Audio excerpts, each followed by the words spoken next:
Ahoy, Psy Sippers! Prepare to set sail on a mind-bending voyage of discovery, celebrating 100 incredible videos with a 3-hour binge-watch bonanza unlike any other. Forget the usual suspects: cake, parties, boring speeches. We're serving up a scientific smorgasbord so diverse, it'll leave you questioning everything you thought you knew about the world, and begging for more, and maybe needing a nap afterwards. So let's explore what topics are covered in this binge-watch special. Wi-Fi. Remember the days of dial-up? Now cat videos magically appear on your phone, but how? Join us on a journey through the history of invisible waves that connect us all, from flickering sparks in Marconi's lab to the invisible symphony that keeps us tethered to the digital world. Demographic decline. Is humanity shrinking? The world's population is changing and the implications are vast. We'll dive deep into the why and what if of this complex phenomenon, exploring its causes, potential consequences, and the fascinating science behind it. Tsunami Unleashed. Witness the raw, earth-shattering power of nature as we explore the science behind these monstrous waves. From the churning depths of the ocean to the devastating impact on coastlines, we'll uncover the secrets of tsunamis and how we prepare for their fury. Science of slumber. Sleep is more than just catching z's. It's a journey through the mind, a vital key to health, learning, and even creativity. Unlock the secrets of slumber, explore the fascinating stages of sleep, and discover how to optimize your own nightly snooze fest. Science of Stoicism. Feeling overwhelmed by life's storms? Find inner peace and resilience in the ancient philosophy of Stoicism. We'll explore its core principles, practical tools, and how they can help you navigate life's inevitable challenges with grace and strength. Younger Dryas. Embark on an archaeological odyssey thousands of years back in time. Uncover the mysterious climate event, the Younger Dryas, that reshaped our planet, sent mammoths packing, and continues to intrigue scientists today. Rapa Nui and Rongorongo. Decipher the enigmatic Easter Island script, Rongorongo, alongside towering Moai statues. Travel back to the lives of the ancient inhabitants who carved these fascinating symbols, and delve into the ongoing quest to unlock their secrets. Immortal bats. Can animals cheat death? Meet the Methuselahs of the animal kingdom, bats that seem to defy aging, holding secrets to longevity that could unlock mysteries for humans too. We'll delve into the science behind their extended lifespans and what they might teach us about our own. AIDS and HIV. Witness the incredible scientific journey from the discovery of this devastating virus to the ongoing fight for treatment and survival. Explore the groundbreaking research, the tireless efforts of scientists, and the inspiring stories of resilience in the face of adversity. Bermuda Triangle. Don't be swallowed by myths. We'll separate fact from fiction, exploring the real science behind this enigmatic region. Dive deep into the ocean currents, weather patterns, and historical maritime mysteries that shroud the Bermuda Triangle in legend. Advances in stem cell therapy. The future of medicine is here. Discover how cells can be harnessed to heal and regenerate damaged tissues, treating diseases once thought incurable. Witness the potential of this revolutionary technology and the hope it offers for millions. Chili peppers. Buckle up for a double dose of spicy science. In this 2-part mini-series, let's explore the fascinating world of chilies, their heat, and their surprising health benefits. From warfare to pain relief to boosting metabolism, get ready to have your taste buds tingling and your mind blown. Atmospheric rivers. What's a river doing in the sky? Unravel the mysteries of these moisture-laden bands responsible for extreme weather events that can flood entire regions. We'll explore their formation, impact, and the ongoing research to better understand and predict these powerful phenomena. Poop exchange. Don't wrinkle your nose. Fecal microbiota transplants hold immense potential for treating diseases. We'll explain the science behind this unconventional, yet effective therapy, and explore the fascinating world of gut bacteria and their impact on our health. HPV Unveiled. Demystify the human papillomavirus, understanding its risks and the power of vaccination to protect yourself and others. Separate fact from fiction, explore the latest research, and empower yourself with knowledge about this important public health issue. From oysters to chocolate, science throws rose petals on the age-old question: can food and drink really ignite love? We'll embark on a journey through the myths and realities of Aphrodisiacs, exploring historical beliefs, cultural traditions, and the latest scientific research to see if there's any truth to these love potions and desire enhancers. Prepare to be surprised, amused, and maybe even a little bit smitten. This common cold virus can be deadly for infants. We'll explore the science behind RSV, its impact on vulnerable populations, and the ongoing research for solutions. Unravel the mysteries of this tiny virus with a big impact, and discover the hope that lies in prevention and potential treatments. We're serving up a scientific odyssey so diverse, it'll leave you questioning everything you thought you knew about the world and begging for more. Hit that play button, grab your favorite snacks, and maybe a notepad for all the cool facts, and let the science adventure begin. Don't forget to like, comment, and subscribe for more Sci-Sips shenanigans. Hit that like button and don't forget to subscribe to Sci-Sips. Remember, knowledge is power, and with this binge watch, you'll become a science powerhouse. So who's ready to dive in? 3, 2, 1, binge time!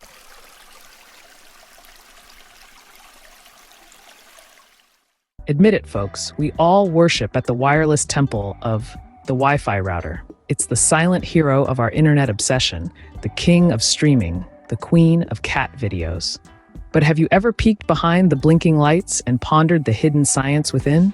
Imagine an unseen matrix, a colossal structure that envelops our globe, connecting people, devices, even entire cities. That's the vast infrastructure of Wi-Fi routers for you. This intricate web of wireless connection is a testament to human ingenuity, a complex tapestry woven from invisible threads of radio waves, spanning across continents, reaching into the farthest corners of our world. From streaming your favorite Sci-Sips docuseries on a lazy Sunday afternoon to controlling a rover on Mars, it's all made possible by this unseen yet omnipresent web. This invisible web, capable of such marvels, has a fascinating story, one that starts much earlier than you might think. Our tale begins in the early days of human civilization, when communication was as simple as a note tied to an arrow or a message carried by a pigeon. Back then, the world seemed vast, and messages took weeks, even months, to reach their destination. Over time, humans developed more sophisticated methods like smoke signals, which were our first foray into wireless communication. Imagine a time when the sight of smoke rising in the distance could signal an impending attack or a bountiful hunt. But as we evolved, so did our methods of communication. The invention of the printing press in the 15th century, for instance, revolutionized the way people shared ideas and information. Suddenly, knowledge could be mass-produced and disseminated widely, and the world became a little smaller. Fast forward to the 19th century, and we see the dawn of electronic communication. The telegraph lines that crisscrossed continents became the arteries of information flow, pulsating with dots and dashes of Morse code. It was a giant leap from smoke signals and carrier pigeons, wasn't it? Then came the telephone, a marvel of analog communication that, for the first time, allowed us to hear the voice of a loved one from miles away. It was as if we had magically shrunk the world and brought people closer together. The 20th century saw the transition from analog to digital communication. Think about this. We went from Alexander Graham Bell's harmonic telegraph to today's smartphones in less than 2 centuries. Digital communication allowed us to send not just voice, but images, videos, and vast amounts of data across the world in mere seconds. Each of these steps in our communication journey was monumental, transforming not just how we talked to each other, but how we lived, worked, and thought about the world. But the real game changer came with the advent of a groundbreaking technology, the radio wave. Radio waves began to carry our voices, music, and data across the airwaves. These invisible heralds of information came to be the backbone of our modern communication systems. Wi-Fi, or wireless fidelity, is a technology that uses radio waves to provide network connectivity. Picture it as a game of catch, where data is the ball and your devices are the players. The router, acting as the pitcher, throws this data ball into the air and your device catches it. This game of catch is continuous and happens at lightning speed. The key to this wireless communication is frequency. Think of frequency as the size of the data ball. The higher the frequency, the more data it can hold. Wi-Fi primarily operates on 2 bands, 2.4 GHz and 5 GHz. The 2.4 GHz band is like a giant, slow-moving data ball, carrying less data but able to travel further. In contrast, the 5 gigahertz band is like a small, fast-moving data ball, carrying more data but with less range. Now, imagine a stadium full of players, all trying to catch their own data balls. Without a system in place, it would be utter chaos. That's where routers come in. These unsung heroes manage multiple channels and devices, ensuring that everyone gets their ball without interference. Routers use a specific set of rules or protocols to keep the game running smoothly. One such protocol is 802.11ac, which provides faster data transmission and more efficient use of radio waves. This protocol essentially allows the router to throw multiple smaller data balls at once, ensuring a smoother and faster game. And yet, this was just the beginning. The world of Wi-Fi was about to get a whole lot faster. Enter the protocols. Names like 802.11ac might sound like robot serial numbers, but they're the unsung heroes improving our Wi-Fi's speed and efficiency. Let's dive into the mad world of Wi-Fi protocols. They may seem like an alphabet soup of acronyms and numbers, but each one represents a significant leap in technology, offering faster speeds and greater efficiency.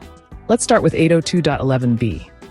Introduced in 1999, this old-timer marked the first mainstream adoption of Wi-Fi.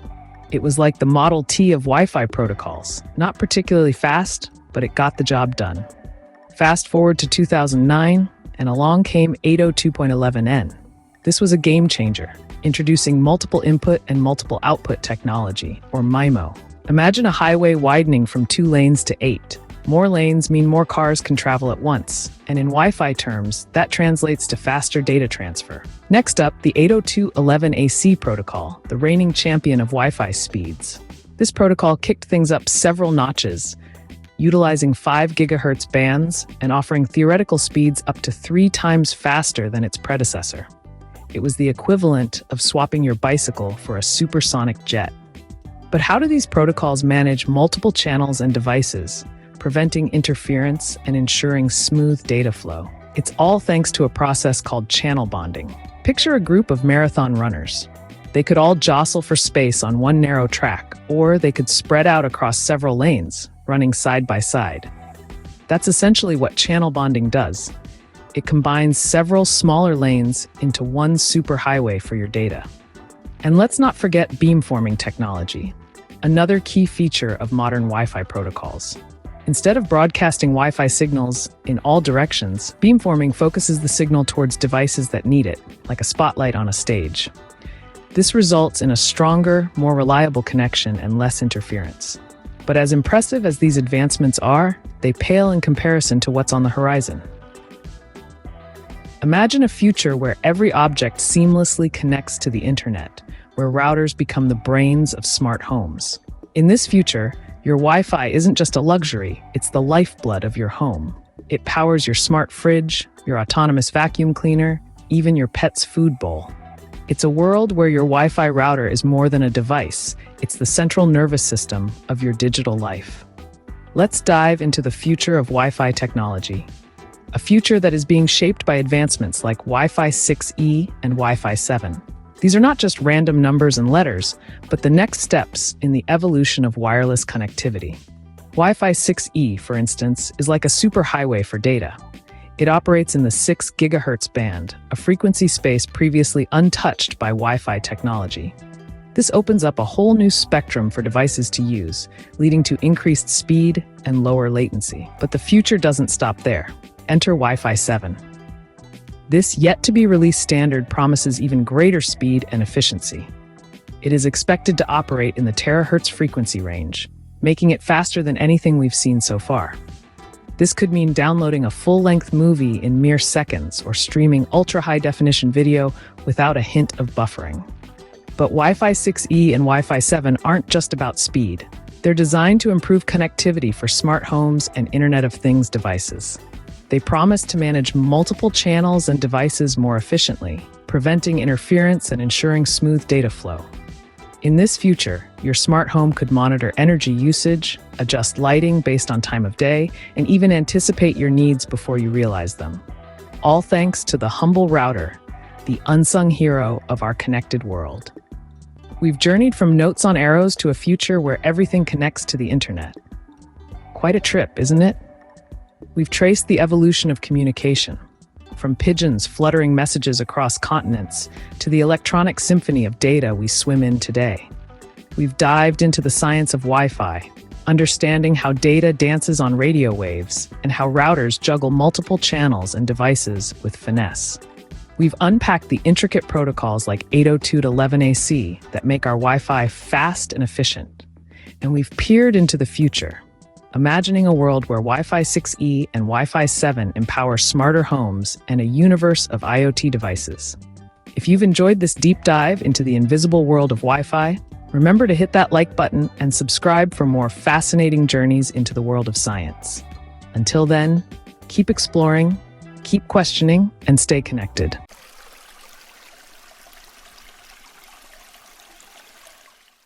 We built an empire on numbers. Billions strong, we climb mountains of progress, fueled by the fire of a growing tide. But the tide is turning. Our numbers, the very lifeblood of our world, are starting to ebb.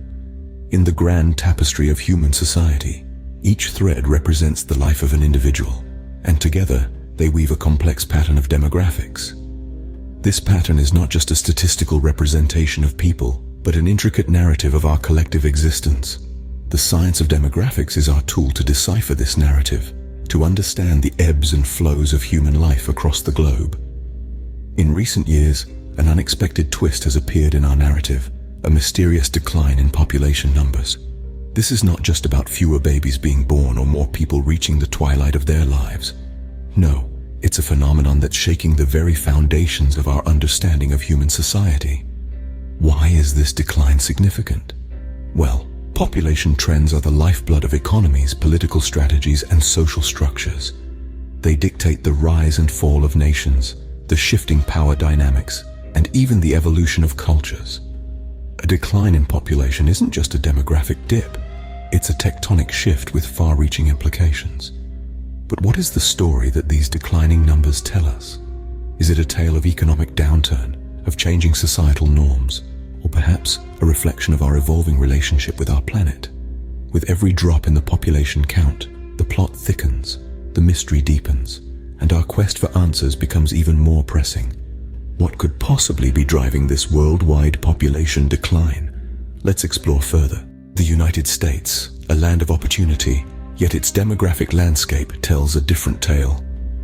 In recent decades, the United States has been experiencing a significant shift in its demographic scenario. The fertility rates have been on a steady decline, reaching a low not witnessed since the baby boom years. In tandem with this, the population is becoming increasingly aged, a trend that is set to continue in the foreseeable future. This demographic shift has not been a sudden occurrence, however. It has been an unfolding narrative shaped by numerous factors. Let's delve into some of these, drawing insights from the works of Peter Zeihan, a renowned geopolitical strategist. A major factor contributing to the declining fertility rates is the changing societal norms and attitudes towards family planning. The younger generation is marrying later, choosing to focus on education and career growth before starting a family. In many cases, they are choosing smaller families or opting not to have children at all. Additionally, the economic realities are playing a significant role as well. The increasing cost of living, particularly in urban areas, is making it difficult for many to support large families. This has led to a decline in the fertility rate, especially among the middle and lower income groups. The aging population, on the other hand, can be attributed to the advancements in medical science and healthcare. People are living longer, healthier lives, leading to an increase in the average age of the population. However, this is also leading to an increase in the dependency ratio, a situation where the number of dependents, both young and old, is growing in relation to the working population. This demographic scenario presents both challenges and opportunities. The declining fertility rates and aging population will undoubtedly put pressure on the economy, particularly in terms of healthcare and social security. However, it also opens up opportunities for innovation and development in sectors catering to an older population. The US, however, is not alone in facing these demographic challenges. In the vast expanse of Asia, these two nations, China and India, each with over 1 billion inhabitants, paint strikingly different pictures of demographic trends. China was, till recently, the most populous nation on Earth, and has for decades been defined by its one-child policy. Of course, India has overtaken it in total population now. This policy, introduced in the late 70s, was a drastic measure to curb population growth. It has, however, left a lasting legacy, an aging population. Today, China grapples with a demographic predicament, a dwindling workforce coupled with an increasing number of retirees. The demographic clock is ticking, and the Dragon Nation finds itself in a race against time to balance its age structure. Now shift the gaze to the southeast and you'll find India, a country teeming with youth. Unlike China, India's demographic scenario is characterized by a demographic dividend. This term refers to a period when the working-age population far outnumbers the dependent population. It's a potential economic goldmine, but one that comes with its own set of challenges. For India, the key lies in harnessing this youthful energy, in providing education, creating job opportunities, and building a sustainable future. However, it's not as straightforward as it seems. China's aging population presents a challenge, yes, but it also means a society with less societal pressure on resources. On the other hand, India's demographic dividend, while a potential boon, also poses a threat of unemployment and social unrest if not managed effectively. It's a tale of two nations, each with its own demographic conundrum. China, with its graying population, is a testament to the implications of stringent population control measures. India, with its youthful vigor, stands as a symbol of potential and challenge intertwined. Demographics, as we see, is not just a game of numbers. It's a complex narrative of policy, economy, and societal progress.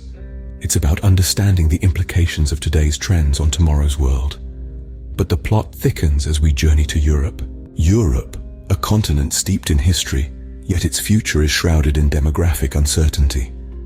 A captivating puzzle indeed.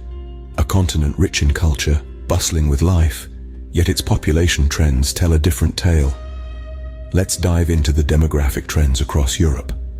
Countries such as Germany, Italy, and Spain, to name a few, are witnessing a significant decline in birth rates, a trend that's been on a steady downward trajectory for several decades. From the bustling piazzas of Italy to the vibrant beer gardens of Germany, the echoes of children's laughter are becoming increasingly rare. This decline in birth rates is paralleled by an aging population. Europe is graying, so to speak, and this is not just a figure of speech. The median age in Europe has been on a steady incline, with a significant proportion of the population now over 65. This demographic shift is reshaping the landscape of Europe, from its economy to its social fabric. Now let's ponder the economic implications of these trends. A declining workforce can pose significant challenges to economic growth. With fewer people entering the workforce, productivity can take a hit. This, in turn, can lead to a slowdown in economic growth, with potential ripple effects across the global economy. What about the social implications? An aging population means an increasing demand for health and social care services. This places a strain on public resources and could lead to increased taxes, among other things. However, it's not all doom and gloom. These demographic shifts can also present opportunities. They can stimulate innovation in sectors like healthcare, drive a shift towards a more sustainable economy, and lead to societal changes that value all ages. Demography may hold the key to understanding the future, and Europe's demographic trends, while concerning, also open up new avenues for growth and development. As we've seen, the demographic decline is a global phenomenon with far-reaching implications. Yet it is also a call for innovative solutions and a reimagining of the future. Now that we've traversed the globe, it's time to delve into the science behind this demographic decline. Let's begin by acknowledging that population dynamics are not random.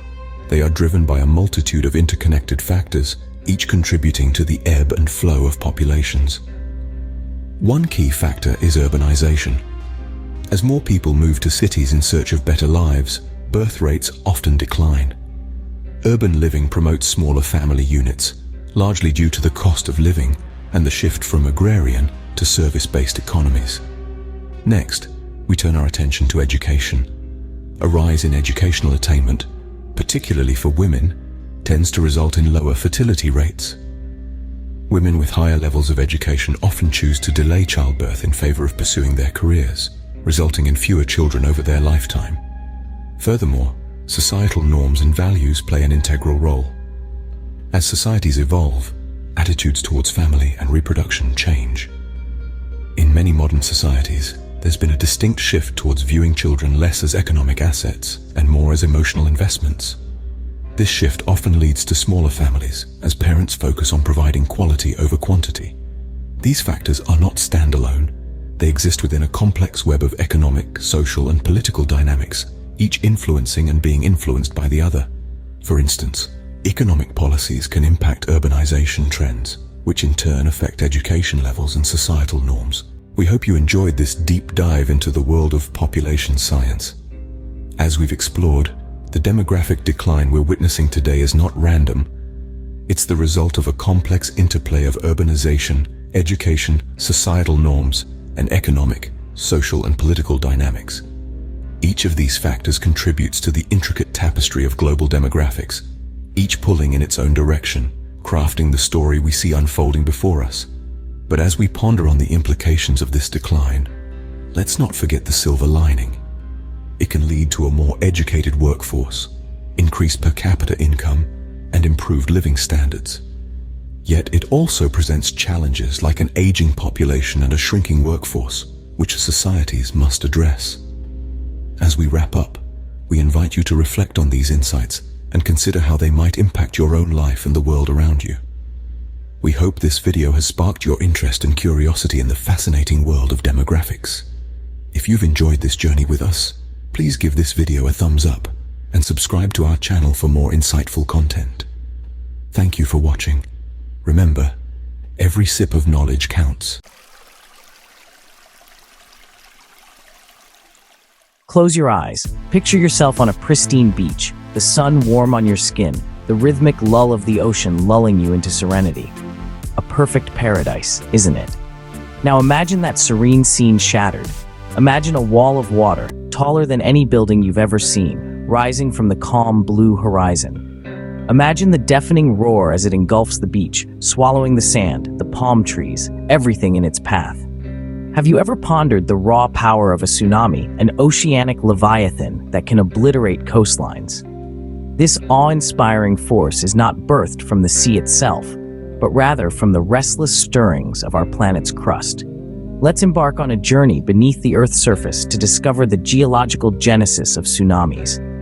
At the heart of this phenomenon is the ceaseless movement of tectonic plates, the colossal jigsaw puzzle pieces that comprise the Earth's lithosphere. Imagine two of these behemoths converging at the bottom of the ocean, locked in a silent struggle of titanic proportions.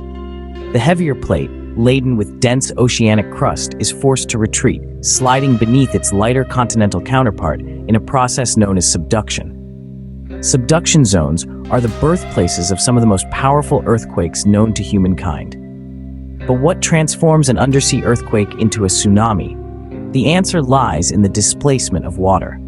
As the subducting plate dives into the Earth's mantle, it drags a portion of the overriding plate along with it, causing the seafloor to warp and deform. When the strain becomes too great, the overriding plate springs back, releasing pent-up energy in the form of an earthquake. This sudden seismic jolt lifts the ocean floor, displacing an enormous volume of water above.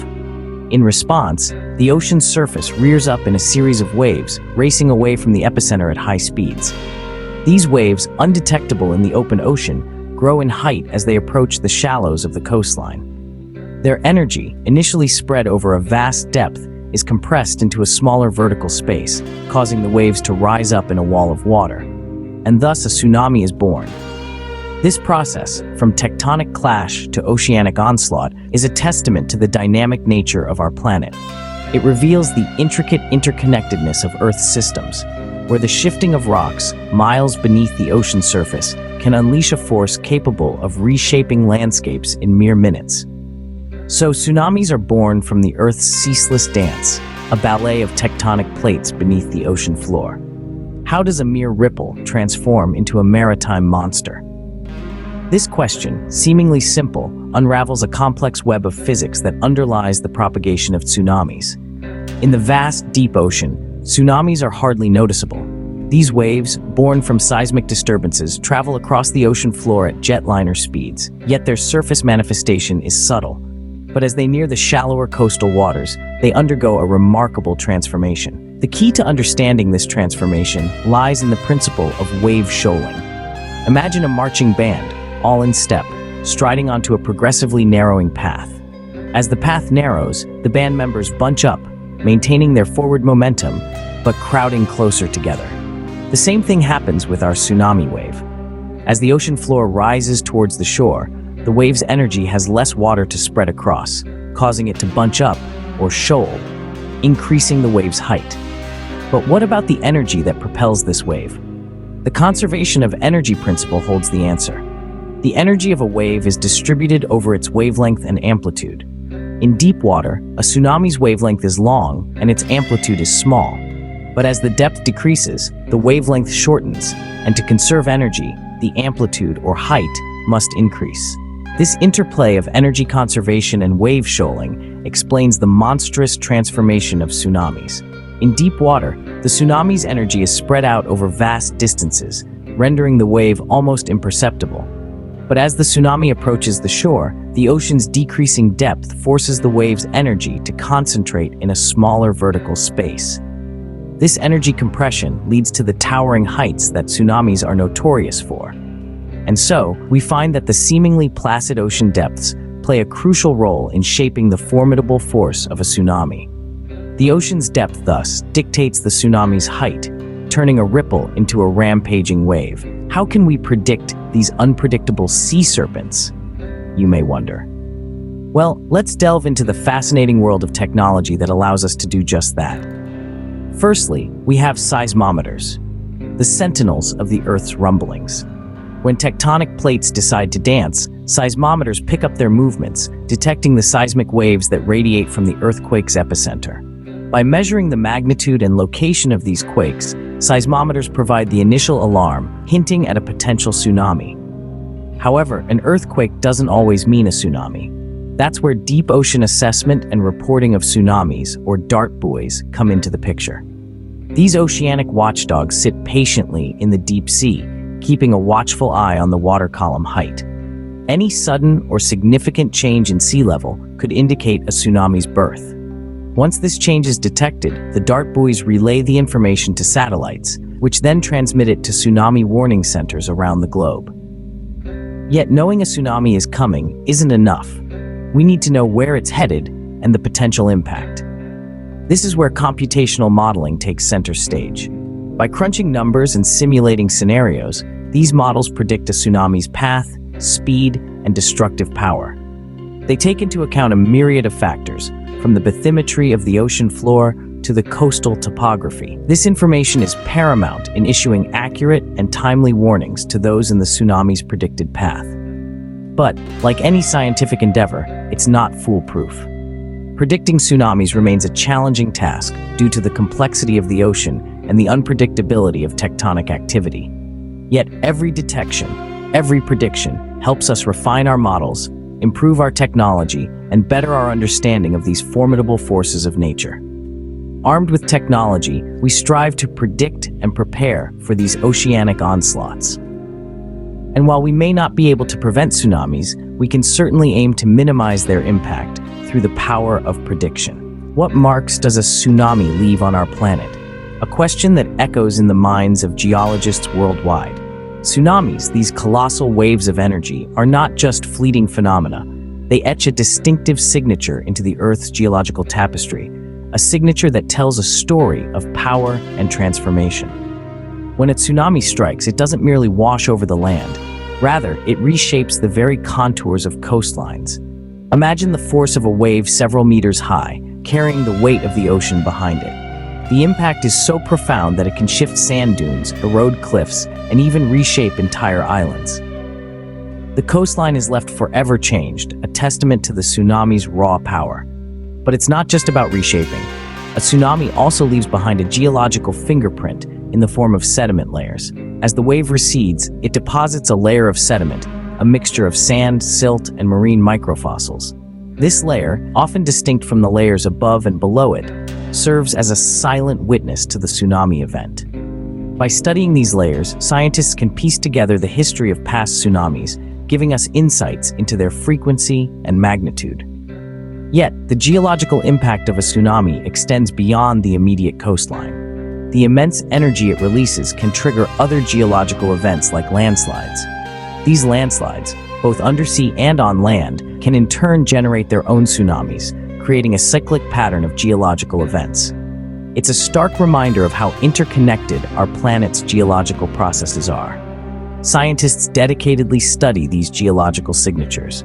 Through careful analysis of sediment layers, examination of reshaped coastlines, and investigation of triggered events, they strive to understand the intricate dynamics of past tsunamis. Each discovery, each tiny piece of evidence, adds to our understanding of these formidable sea giants. A tsunami, though transient, leaves a lasting imprint on our planet's geological narrative. It's a story told in the language of Earth itself, a tale of power, resilience, and constant transformation. The geological signature of a tsunami is not merely a record of past events, but a key to understanding our planet's future. How might our changing climate shape the future of tsunamis? This question propels us into the heart of our discussion today. As we grapple with the realities of climate change, we must also confront its potential impact on seismic oceanic events, specifically tsunamis. Rising sea levels, a direct consequence of our warming planet, may be a significant factor in the future frequency and intensity of tsunamis. As the oceans swell, the energy required to trigger a tsunami can potentially lessen, leading to an increase in these devastating occurrences. Think of it this way: the more water there is, the more there is to displace, and displacement is the primary catalyst of a tsunami.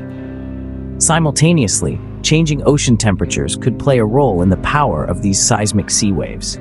Warmer waters could potentially fuel more intense tsunamis, transforming them into even more destructive forces. Picture the ocean as a pot of water on a stove. The hotter it gets, the more it bubbles and roils, with the potential for overflow increasing.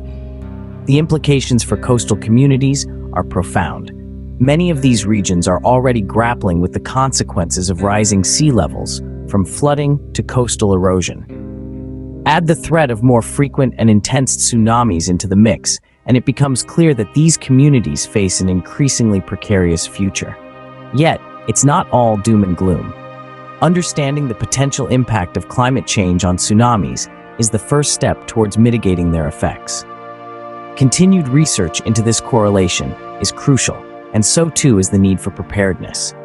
Coastal communities must be equipped with the knowledge and tools to respond effectively to tsunamis, from early warning systems to comprehensive evacuation plans. The reality is clear. As our climate changes, so too does the face of tsunamis. It's in our hands to understand, prepare, and adapt. Our changing climate presents us with new challenges, but with knowledge and preparedness, we can face them head-on. Let's take a moment to remember some of the most devastating tsunamis in history. These events serve as stark reminders of the raw power of nature and underscore the importance of understanding and preparing for tsunamis. Our first stop is December 26, 2004. The Indian Ocean tsunami, triggered by the third largest earthquake ever recorded, claimed over 230,000 lives across 14 countries. The waves, reaching heights of over 30 meters in some places, caused destruction on an unprecedented scale. We then travel to March 11, 2011, to the eastern coast of Japan. The Tohoku tsunami, precipitated by a 9.0 magnitude undersea earthquake, resulted in over 15,000 deaths. The tsunami also triggered the Fukushima nuclear disaster, causing a nuclear meltdown with lasting effects that we are still grappling with today. Finally, we journey back to November 1, 1755, to Lisbon, Portugal. The Lisbon earthquake and tsunami is estimated to have killed between 10,000 and 100,000 people, making it one of the deadliest in recorded history. The earthquake, followed by a tsunami and fires, virtually destroyed Lisbon and was felt as far away as Brazil. These events remind us of the raw power of nature and underscore the importance of understanding and preparing for tsunamis. As our climate changes, the stakes only get higher. Thank you for joining us on that thought-provoking dive into tsunami science. Do like this video and subscribe to SciSips for more science videos.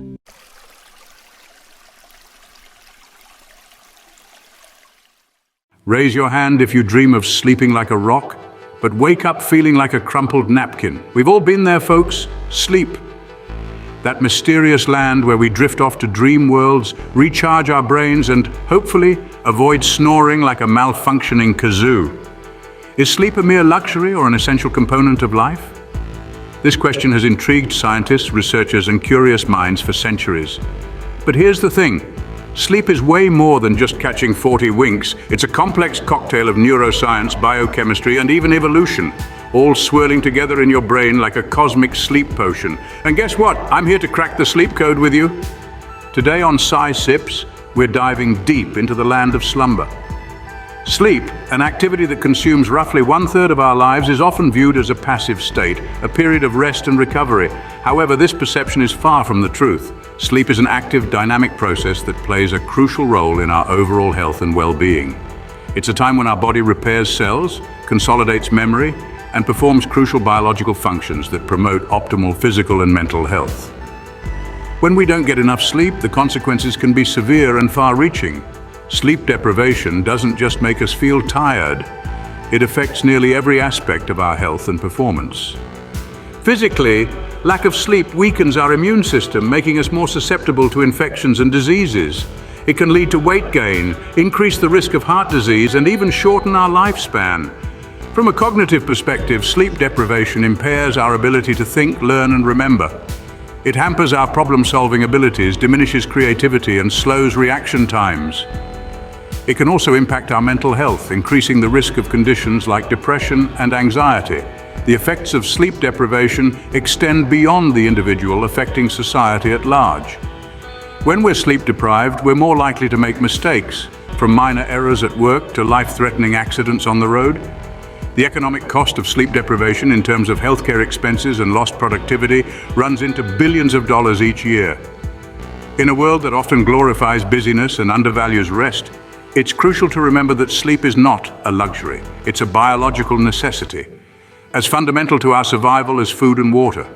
It's the foundation on which our physical and mental health is built, a key pillar of our well-being. We're just beginning to unravel the mysteries of sleep, to understand its complexities and appreciate its importance. But one thing is clear. Sleep, therefore, is not a luxury, but rather a vital component of survival. But how did this essential biological function evolve? To answer that, we must take a step back in time, to when life on Earth was merely a collection of simple organisms. Sleep, in its rudimentary form, was observed in these organisms as periods of inactivity, a time for rest and regeneration. As life evolved, so did sleep.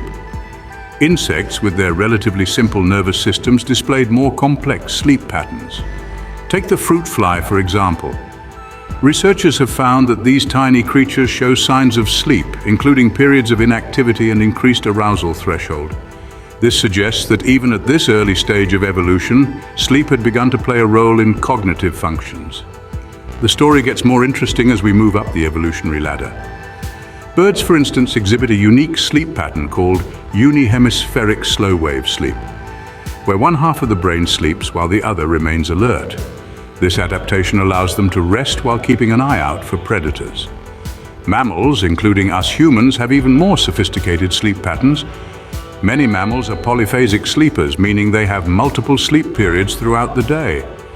Humans, however, are largely monophasic sleepers, having one main sleep period. This shift in sleep patterns, some scientists believe, could be linked to the development of fire. The discovery of fire meant that humans could stay awake and active after sunset, leading to longer periods of wakefulness and a consolidated sleep period. Now let's talk about the evolution of sleep in humans. Our ancestors likely slept in short bursts throughout the day and night, much like many animals do today. However, as we developed societies, invented artificial lighting, and created work schedules, our sleep patterns drastically changed. We've transitioned from segmented sleep with 2 distinct periods of sleep separated by a period of wakefulness to what we now consider normal, a single stretch of sleep at night. The evolution of sleep presents a fascinating journey, unraveling the intricate mysteries of nature. As we continue to study sleep, we gain a deeper understanding of its complexity and importance, reminding us that sleep is not just a passive state, but an active and vital process shaped by millions of years of evolution. What happens when we succumb to the call of Morpheus? Let's dive into the fascinating world of sleep science. Our sleep is not a monotonous state of unconsciousness, but rather it's a dynamic process that alternates between two fundamental states: REM and NREM sleep. NREM, or non-rapid eye movement sleep, is further divided into 3 stages. Stage 1 is the transition from wakefulness to sleep, a light sleep where we can be easily awakened. Stage 2 is a period of light sleep before we enter deep sleep. And Stage 3, often called slow wave sleep, is when the deepest sleep occurs. Then comes REM, or rapid eye movement sleep, the stage associated with vivid dreaming. This is when brain activity is similar to that of being awake. But intriguingly, most of our muscles are paralyzed, preventing us from acting out our dreams. This cycle of NREM and REM sleep repeats about 4 to 6 times per night, creating a unique architecture of sleep. Now let's talk about the brain, the conductor of this symphony of sleep. Different regions of the brain play various roles in regulating sleep. The hypothalamus, a small region at the base of the brain, acts as the main control center. It houses clusters of cells known as the suprachiasmatic nucleus, or SCN, our biological clock which responds to light and dark signals, orchestrating our sleep-wake cycle. Recent findings in sleep research have illuminated the role of the brain's waste clearance system, known as the glymphatic system, which is most active during sleep. It's like a nightly cleanup crew that removes harmful toxins that can potentially damage our brain cells. Another research highlight is the discovery of sleep spindles, bursts of brain activity during Stage 2 NREM sleep. These are thought to play a critical role in memory consolidation and learning. The complexity of sleep, it seems, mirrors the complexity of the brain itself. How do external agents impact this delicate balance? This is the question we delve into as we explore the intricate interplay between drugs and sleep. A key player in this discourse is alcohol. While it may be seen as a sedative, lulling you into a sense of drowsiness, the impact on sleep is far from beneficial. Alcohol disrupts the natural progression of the sleep cycle, particularly the REM stage, the phase associated with deep restorative sleep. This disruption can lead to daytime drowsiness and cognitive impairments. Then there's caffeine, the world's most widely consumed psychoactive substance. It blocks adenosine receptors, thus preventing the onset of sleepiness. Consumed in excess or close to bedtime, it can cause disruptions in falling asleep and maintaining sleep, leading to a cycle of sleep deprivation and dependence on the stimulant. Prescription medications, too, can significantly alter sleep architecture. Benzodiazepines and opioids, for instance, may induce sleep, but often lead to non-restorative sleep and a host of other sleep-related disorders. Even over-the-counter sleep aids are not without their pitfalls, often resulting in a hangover-like feeling the next day. Illegal substances such as cocaine and methamphetamines wreak havoc on sleep. These stimulants can cause severe insomnia during use and excessive sleep during withdrawal, further exacerbating the cycle of abuse and dependence. The impact of these substances on sleep is not merely a disruption of a single night's rest. Chronic usage can lead to long-term alterations in sleep patterns, contributing to sleep disorders like insomnia and sleep apnea. Moreover, the relationship between drugs and sleep is bidirectional. Just as these substances disrupt sleep, poor sleep can increase cravings for these substances, creating a vicious cycle of abuse and sleep disruption. The takeaway here is clear. While these substances may provide a temporary sense of relief or escape, they ultimately disrupt the delicate balance of our sleep architecture, leading to a cascade of negative effects on our health and well-being. In the realm of sleep, even the smallest ripple can cause a storm. What happens when sleep becomes a scarce commodity? Let's delve into the harsh reality of extreme sleep deprivation, often faced by individuals in the armed forces and those subjected to torture and interrogation. In the military, sleep deprivation is a common occurrence. Soldiers are often required to remain alert and active for extended periods, sometimes for days on end, placing them in a state of chronic sleep deprivation. This deprivation can lead to a host of physical and psychological issues. Physically, the body struggles to repair and rejuvenate itself, weakening the immune system and increasing susceptibility to illness. Cognitively, the lack of sleep impairs judgment, slows reaction times, and hampers decision-making skills, a potentially lethal combination in a combat situation. But the impact of sleep deprivation doesn't stop at the physical level. Psychologically, it can trigger symptoms similar to those seen in depressive and anxiety disorders. In extreme cases, it can even induce hallucinations, adding another layer of danger to an already perilous situation. Beyond the battlefield, sleep deprivation is also used as a method of torture and interrogation. The goal here is not just to exhaust the individual, but to push them into a state of confusion and disorientation, making them more susceptible to manipulation and coercion. This method, while effective, is highly controversial, raising significant ethical and human rights concerns.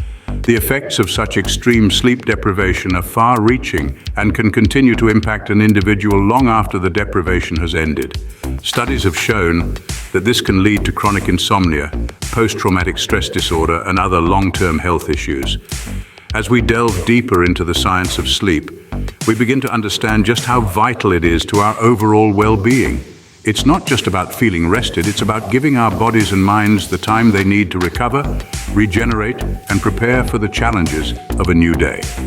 Sleep deprivation, it seems, is a potent weapon. But as we'll see in the next section, it's a weapon that comes with a high cost, not just for those who wield it, but also for those who endure it. As we venture into the future, how will our sleep evolve? This is a question that has been captivating the minds of scientists and sleep enthusiasts alike. With advancements in technology, we are standing on the precipice of a new era in understanding and optimizing our sleep cycles. A popular trend we see today is the use of sleep trackers. These handy devices, often worn on the wrist or placed under the mattress, monitor various aspects of our sleep. They measure parameters such as heart rate, body temperature, and movement, providing us with a wealth of information about our nightly rest. By analyzing this data, we can gain insight into our sleep patterns and identify potential areas of improvement. But it's not just about monitoring. Technology is also stepping up to improve our sleep. We're seeing the emergence of smart beds, equipped with sensors and actuators that can adjust the firmness, temperature, and even the angle of the bed in real time, responding to the sleeper's needs throughout the night. Yet, the potential of these technologies extends beyond mere comfort.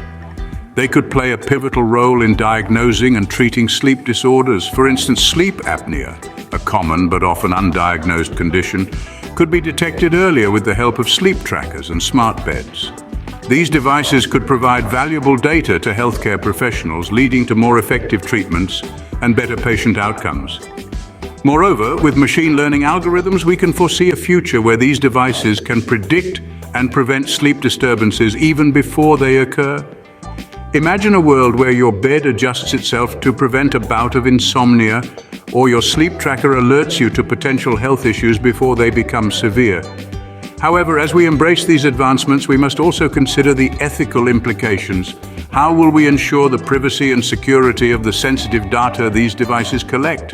How will we navigate the potential for technology addiction in our quest for perfect sleep? As we move forward, the intersection of sleep and technology presents both challenges and opportunities. In the future, sleep may become a precise science, but it is up to us to navigate this new terrain with care and foresight, ensuring that our pursuit of better sleep doesn't compromise our well-being in other areas. But is technology always a friend of sleep? A question that we need to ask ourselves as we delve into the dark side of our digital companions. The screens we're attached to, the smartphones, tablets, and laptops, these devices emit what we call blue light. Now, this blue light is infamous for its ability to suppress the secretion of melatonin, a hormone that signals our brain that it's time for some shut-eye. The result? Delayed sleep onset and disruption of our sleep-wake cycle. And it's not just the blue light. Our devices are designed to be engaging, to keep us scrolling and swiping. The mental stimulation from these activities can make it harder for us to wind down and transition into sleep, further delaying our bedtime. The effects of technology on sleep don't stop there. The constant connectivity can lead to anxiety and stress, which are known enemies of a good night's sleep. The pressure to respond to every notification, every email, every message can keep our minds buzzing long after we've turned off the screens. And let's not forget about our circadian rhythms, the internal biological clock that regulates our sleep-wake cycle. These rhythms are influenced by external factors, including light and darkness. The artificial light from our screens can trick our brains into thinking it's still daytime, causing a mismatch between our internal clock and the external world. This can lead to sleep disorders like insomnia and delayed sleep phase syndrome. The impact is particularly concerning in children and adolescents who are still developing their sleep patterns and need more sleep than adults.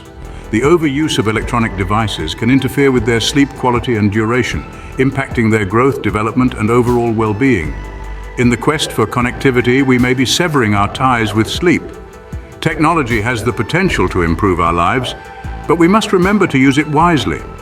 It's crucial to establish healthy digital habits, like setting screen-free times before bed, and creating a sleep-friendly environment to safeguard our sleep and overall health. So, where does this leave us? Well, we've journeyed through the fascinating realm of sleep, from its evolutionary origins to its intricate science. We've delved into how sleep is influenced by substances, both legal and illicit, and seen the severe effects of sleep deprivation in extreme conditions. We've peeked into the future of sleep, where technology promises improved sleep cycles. And yet we've also uncovered the dark side of our modern lifestyle and gadgets.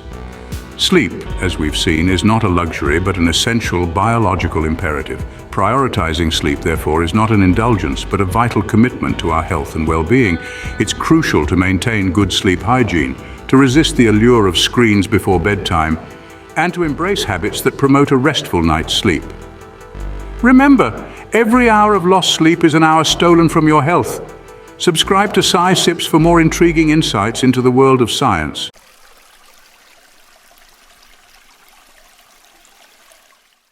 In the bustling streets of ancient Rome, a philosophy was taking shape that would stand the test of time. We're talking about Stoicism, a philosophy that originated from the intellectual circles of ancient Greece, only to find its most ardent practitioners in Rome. Among them was Marcus Aurelius, a Roman emperor who not only ruled his empire but also pondered over the nature of life and our place in it. His writings, collected in Meditations, form the foundation of Stoic thought. They teach us to accept life as it comes and to find happiness in the simplicity of existence. They tell us to control what we can and let go of what we can't. His wisdom, penned nearly 2,000 years ago, still finds relevance in our lives today. Thus, from the heart of the Roman Empire, a philosophy was born that would resonate through the centuries. So, what is this philosophy that Marcus Aurelius so passionately followed? Well, let's dive into the principles of Stoicism. Picture a philosophy that encourages us to accept the things we can't control and focus our energy on those we can. It's a philosophy that values virtue over pleasure, wisdom over ignorance, and tranquility over distress. Stoicism teaches us to appreciate what we have, rather than lament what we lack. It doesn't promise a life free of trouble, but it offers a way to navigate through it with grace and resilience. Stoicism insists that true happiness doesn't come from external possessions or recognition, but from the inner peace we cultivate through wisdom and virtue. It's about being fully present, appreciating the moment and understanding that the only thing we truly possess is our mind and how it chooses to perceive the world. In essence, Stoicism is about finding tranquility in the chaos of life. Fast forward to the 21st century and you'll find Stoicism alive and thriving. As we navigate through the digital age, the ancient wisdom of Stoicism has found a new home in the realm of modern psychology and psychometrics. One might wonder, how did a philosophy from antiquity find its way into the high-tech world of today's mental health practices? The answer lies in the timeless nature of Stoic teachings. Stoicism is about understanding the world around us, controlling our responses to it, and cultivating inner peace. Sound familiar? This ethos resonates deeply with the principles of cognitive behavioral therapy, or CBT, a widely used therapeutic approach in modern psychology. CBT is all about changing patterns of thinking or behavior to overcome challenges, from anxiety to depression and beyond. It's about understanding that we may not control the world around us, but we can control our reactions to it. This is the essence of Stoicism, repackaged for a modern audience, but it doesn't stop there. Stoicism has also influenced the field of psychometrics, the science of measuring mental capacities and processes. The Stoic emphasis on self-awareness, self-regulation and emotional intelligence is mirrored in many psychometric assessments. These tools help individuals understand their mental strengths and weaknesses and provide a pathway to personal growth. Now, Stoicism is not a one-size-fits-all solution. Modern interpretations have taken the liberty to adapt its principles to fit with contemporary life. From Stoic-inspired mindfulness practices to the rise of resilience training in corporate settings, the influence of this ancient philosophy is far-reaching and continues to evolve. In essence, Stoicism has transcended time and space. It has journeyed from the writings of Marcus Aurelius to the therapy rooms of psychologists, from ancient scrolls to cutting-edge psychometric tests. It's a testament to the enduring power of these principles, their universal applicability, and their potential to guide us towards a more balanced and fulfilling life. Stoicism, thus, continues to shape our understanding of the mind and our approach to life. Now, the question arises, how can one incorporate Stoicism into everyday life? The answer, my friends, lies in a 7-step guide, a roadmap, if you will, to the Stoic way of life. So let's embark on this journey together, shall we? Step 1. Embrace the art of journaling. Unravel your thoughts, feelings, and experiences on paper. This practice allows you to reflect, learn, and grow, much like the famous Stoic Marcus Aurelius, who penned his thoughts in Meditations. Step 2. Cultivate mindfulness. Be present in the moment, for it is all we truly have.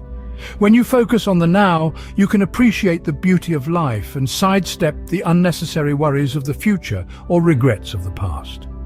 Step 3. Accept what you cannot control. This might sound simple, but it's arguably the backbone of Stoicism. Understand that you cannot control external events, only your reactions to them. This acceptance leads to tranquility. Step 4. Continually strive for self-improvement. Stoicism is not a destination, but a journey. Never stop learning, growing, and evolving. Embrace the lifelong quest for wisdom. Step 5. Practice gratitude. Appreciate what you have rather than lamenting what you don't. Gratitude breeds contentment, and contentment is a cornerstone of Stoicism. Step 6. Conquer your desires. In the words of Epictetus, freedom is the only worthy goal in life. It is won by disregarding things that lie beyond our control. So, focus on what truly matters and let go of fleeting pleasures. Finally, step 7. Embrace adversity. Stoics view challenges not as obstacles but as opportunities for growth and learning. Remember, a smooth sea never made a skilled sailor. With these 7 steps, you too can walk the path of the Stoics and find tranquility in your life. To conclude, let's look at some modern personalities who embody Stoic principles. These are individuals who have harnessed the power of Stoicism to overcome challenges and achieve great success. Take Tim Ferriss, for example. An entrepreneur, author, and podcast host, Ferriss often speaks about the impact of Stoicism on his life. He credits the Stoic principle of focusing on what is within our control as a key element of his success. By refusing to be swayed by external circumstances, Ferriss has been able to stay focused and persevere, even in the face of adversity. Let's also consider Ryan Holiday, a best-selling author and renowned speaker. Holiday is a modern proponent of Stoicism, having written several books on the subject. He emphasizes the importance of accepting what we cannot change and working diligently on what we can. This Stoic approach has guided his career and personal life, enabling him to remain calm and resilient no matter what life throws his way. Then there's Angelina Jolie, an acclaimed actress and humanitarian. Jolie's Stoic practices are less publicized, but no less significant. She embodies the Stoic belief in the power of endurance, demonstrating time and again her ability to remain steadfast and composed amidst personal and professional challenges. Another exemplar of Stoicism is Bill Belichick, the head coach of the New England Patriots. Known for his composed demeanor and strategic acumen, Belichick's Stoic approach to leadership has been instrumental in his team's success. He exemplifies the Stoic principle of focusing on the task at hand, undeterred by the noise and hype. These individuals and countless others embody the timeless principles of Stoicism. They show us that by focusing on what we can control, accepting what we cannot, and cultivating resilience, we can navigate life's ups and downs with grace and equanimity. These individuals show us that Stoicism, a philosophy born in ancient Rome, is as relevant today as it was then. Thank you for joining us on that journey through Stoicism. Don't forget to like this video and subscribe to Sci Sips for more thought-provoking content.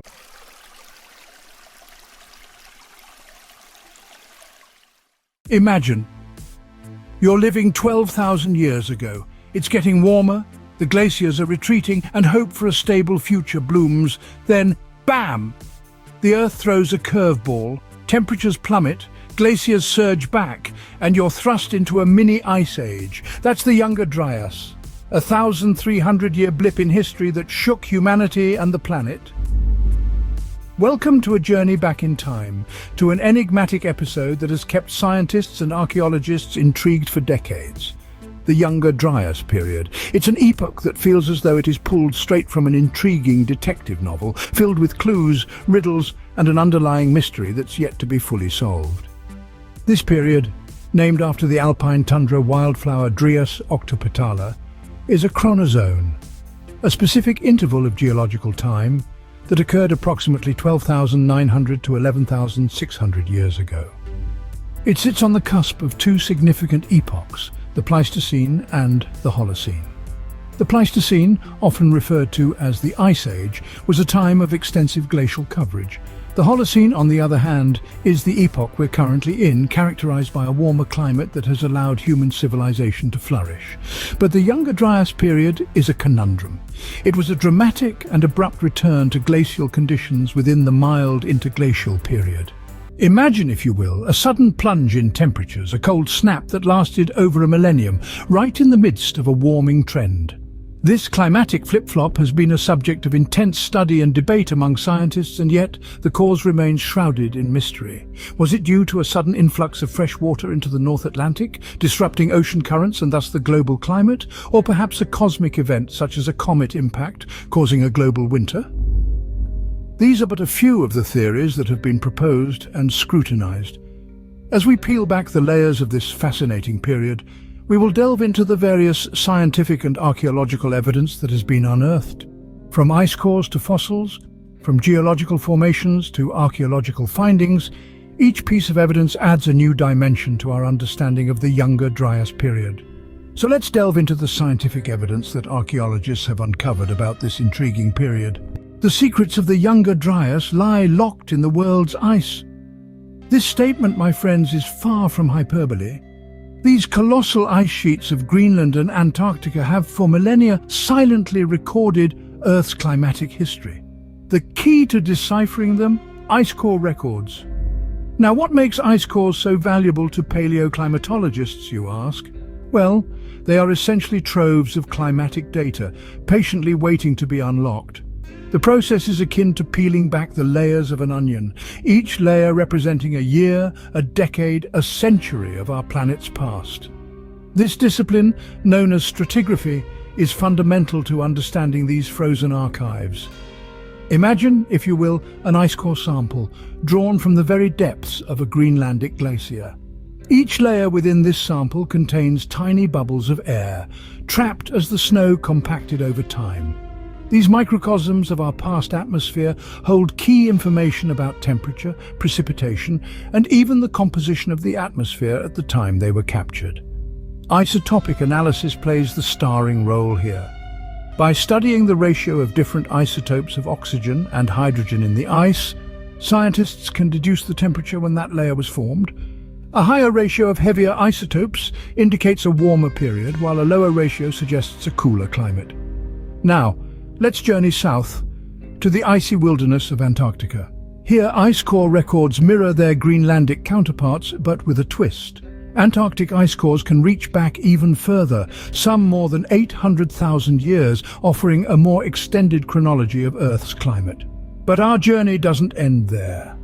These ice cores also contain traces of volcanic ash, pollen, and even microscopic life forms, offering additional insights into the Earth's climatic and ecological history. So, you see, these ice cores are more than just frozen water. They're time capsules, a testament to Earth's climatic past. Each layer, each bubble, each grain of pollen tells a story, a chilling tale of climatic ebb and flow.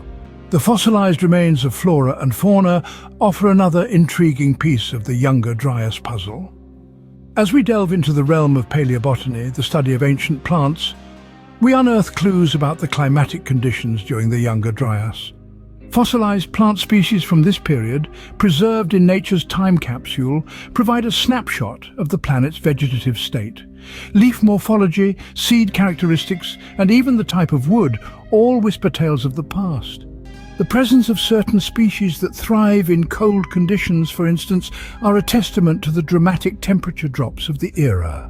Let's step into the world of palynology, where we study fossilized pollen grains. These microscopic structures are incredibly resilient, surviving even the harsh conditions of the Younger Dryas. The variety and abundance of these grains offer insights into the floral diversity of the time. A sudden increase in spruce pollen, for example, indicates a rapid encroachment of spruce forests, a response to the changing climate. Now, let's not forget the fauna. The study of animal fossils, or taphonomy, provides a complementary perspective. The Younger Dryas saw a notable extinction event, particularly in North America, where many large mammals such as the woolly mammoths and saber-toothed cats met their end. The analysis of these fossils, from the type of species to their geographical distribution, hints at the possible causes of their demise. Was it the sudden climate change, or perhaps competition with the newly arrived human populations? A particularly fascinating aspect of taphonomy is the study of fossilized insect remains.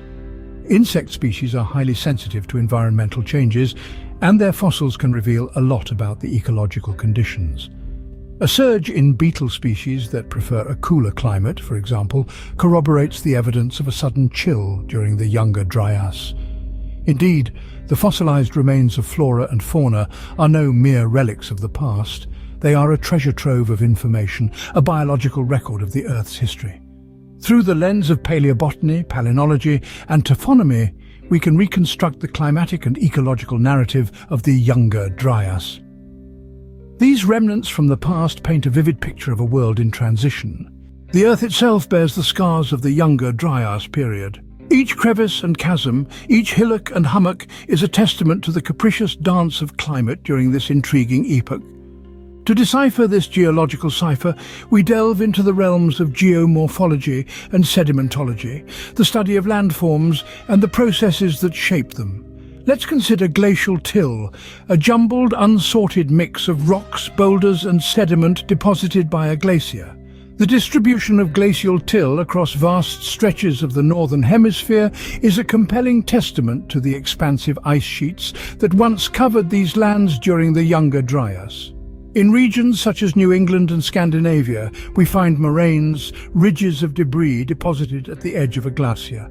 These moraines, like frozen waves etched into the landscape, give us clues about the extent and movement of glaciers during this period. The Younger Dryas saw glaciers advancing and retreating in a climatic ballet, choreographed by shifts in temperature and precipitation. But the evidence doesn't stop there. The Earth's crust, akin to a buoyant raft floating on the denser mantle below, responds to the weight of ice through a process known as isostatic rebound. As ice accumulates, the crust sinks, and as it melts, the crust rebounds or bounces back. This slow seesawing movement of the Earth's crust is a further testament to the vast ice sheets of the Younger Dryas. And then we have the sedimentary records. Layers upon layers of sediment, each a page in Earth's geological diary, reveal shifts in erosion and deposition rates, changes in grain size and variations in mineral and organic content. These changes are tied to the climatic oscillations of the Younger Dryas, painting a picture of a world in flux. So, as we traverse the Earth's surface, we walk on a tapestry of geological evidence.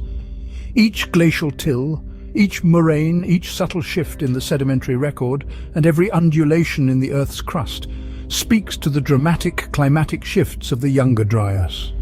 These geological markers stand as silent testimony to a turbulent time in our planet's history.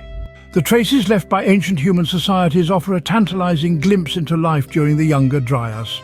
Let us delve into the labyrinth of time and unearth the archaeological evidence from this mysterious period.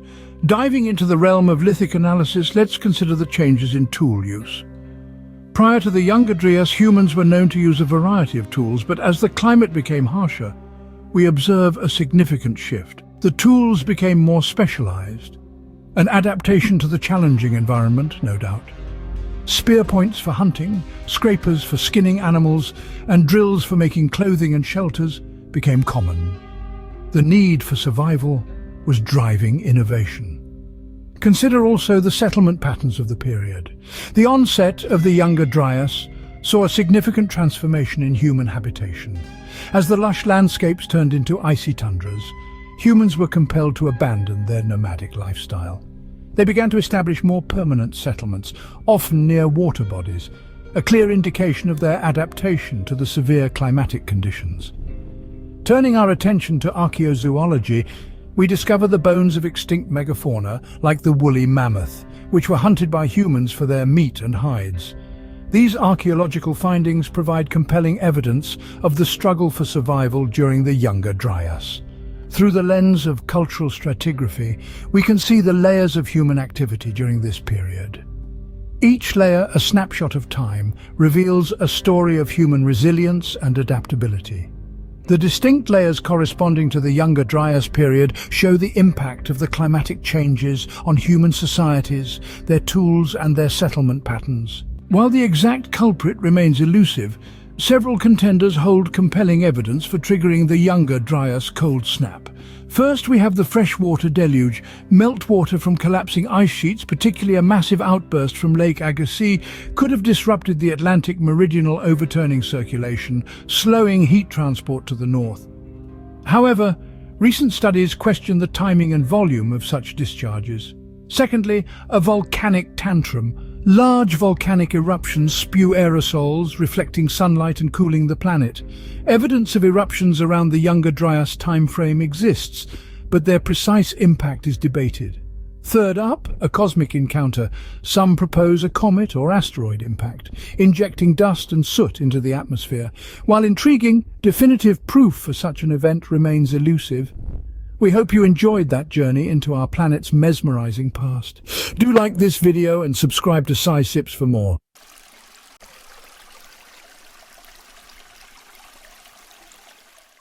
Could the enigmatic Rongorongo script, a cryptic collection of glyphs found on the remote Easter Island, actually predate the arrival of European explorers?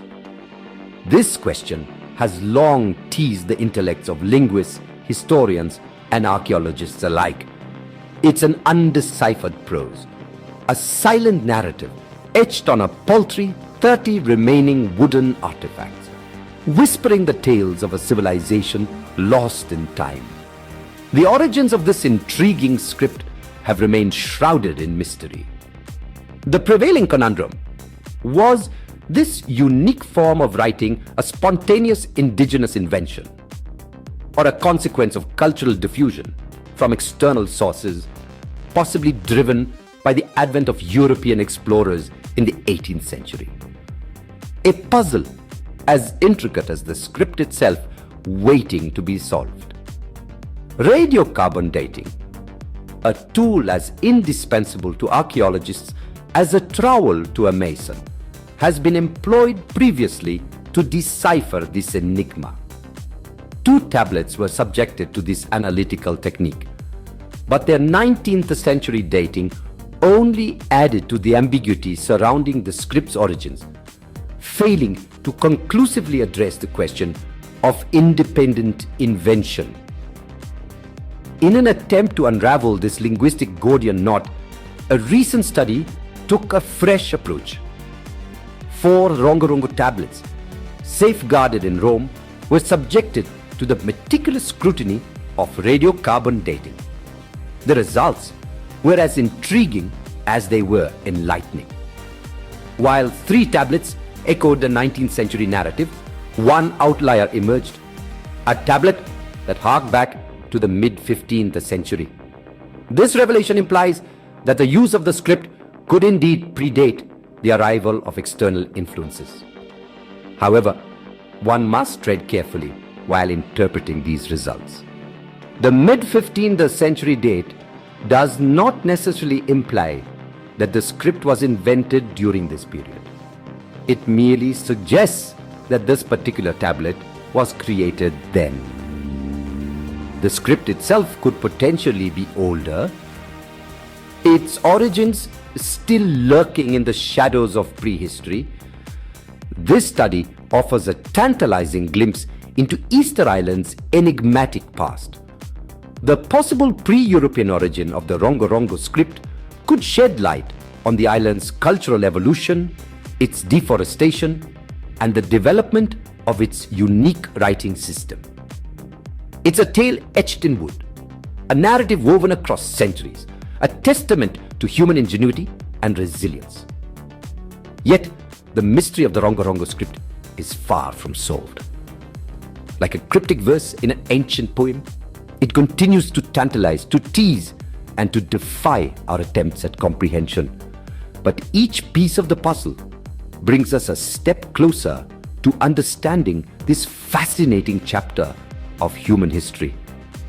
The story of the Rongorongo script is still being written, its final chapter yet to be etched. Thanks for accompanying us on that insightful journey. Like this video and subscribe to Sai Sips.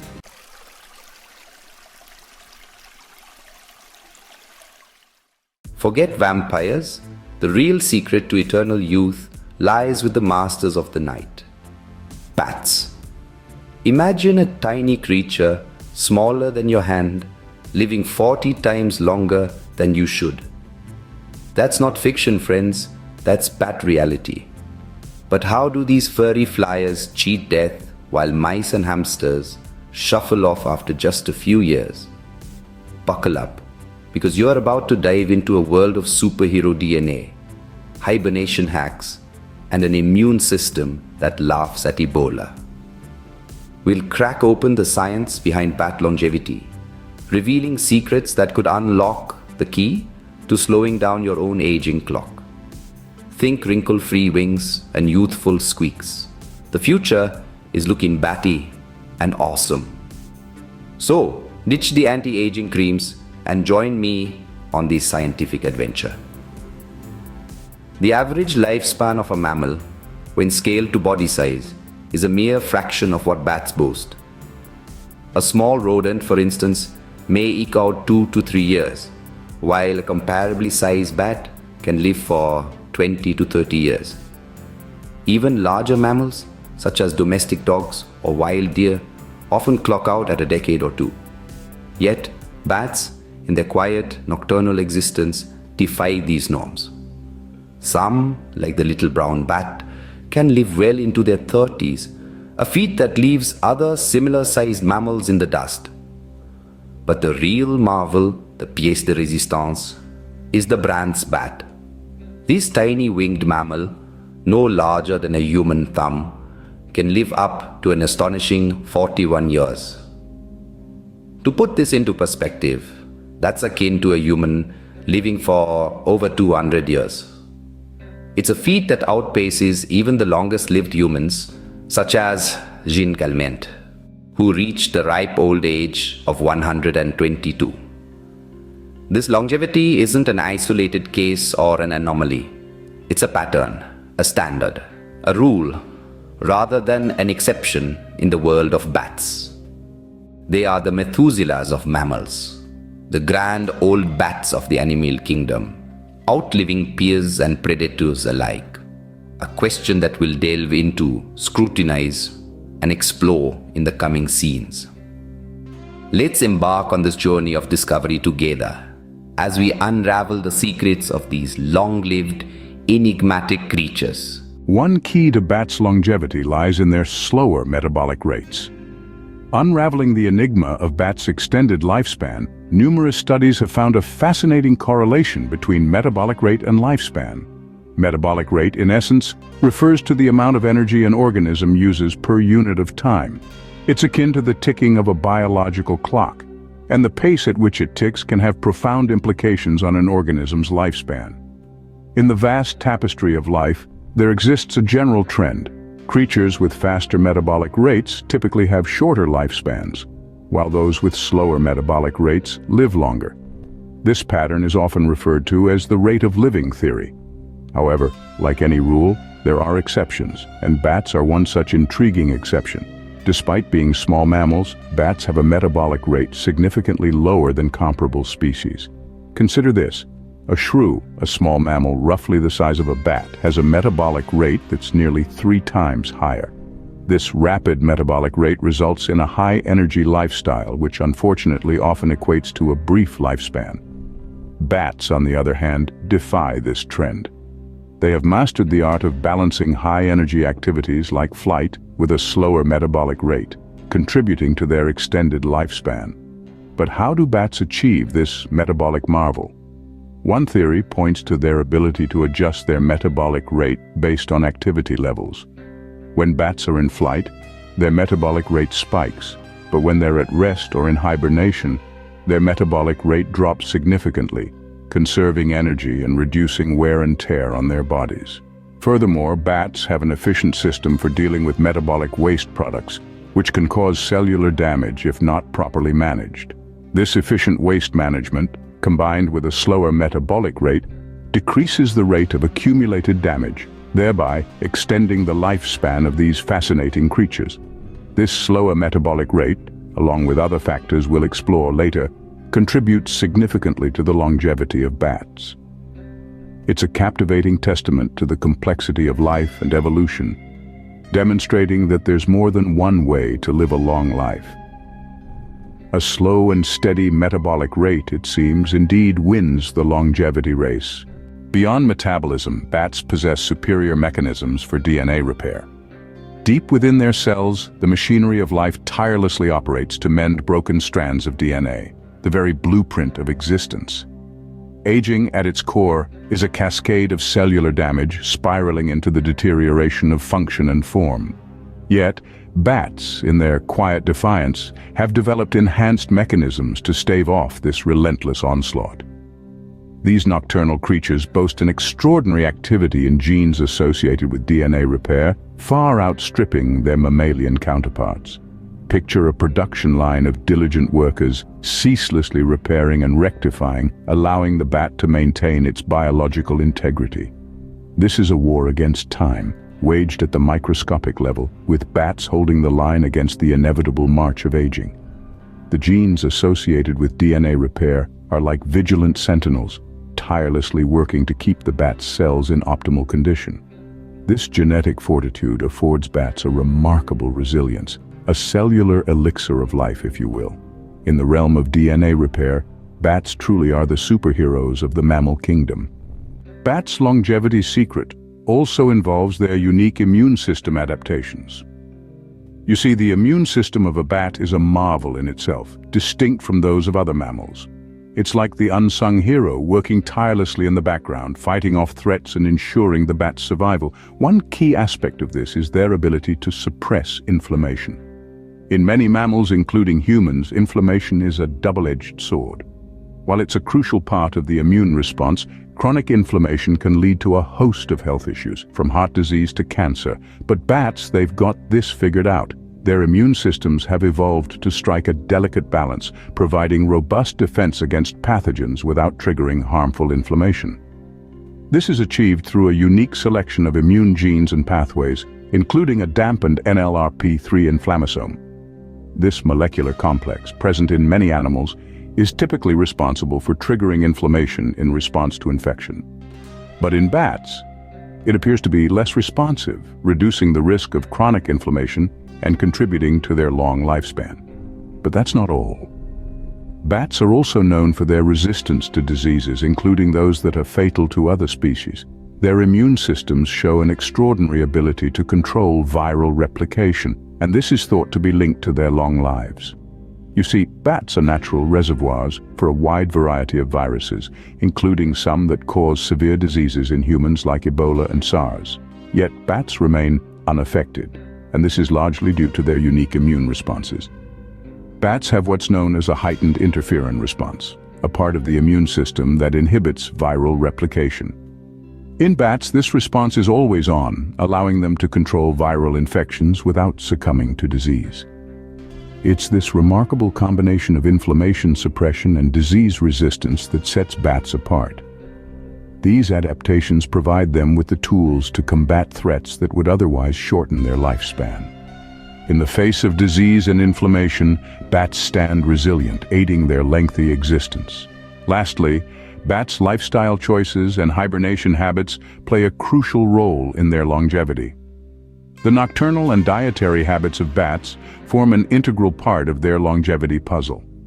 Being creatures of the night, bats have adapted to a life that is intrinsically different from most mammals.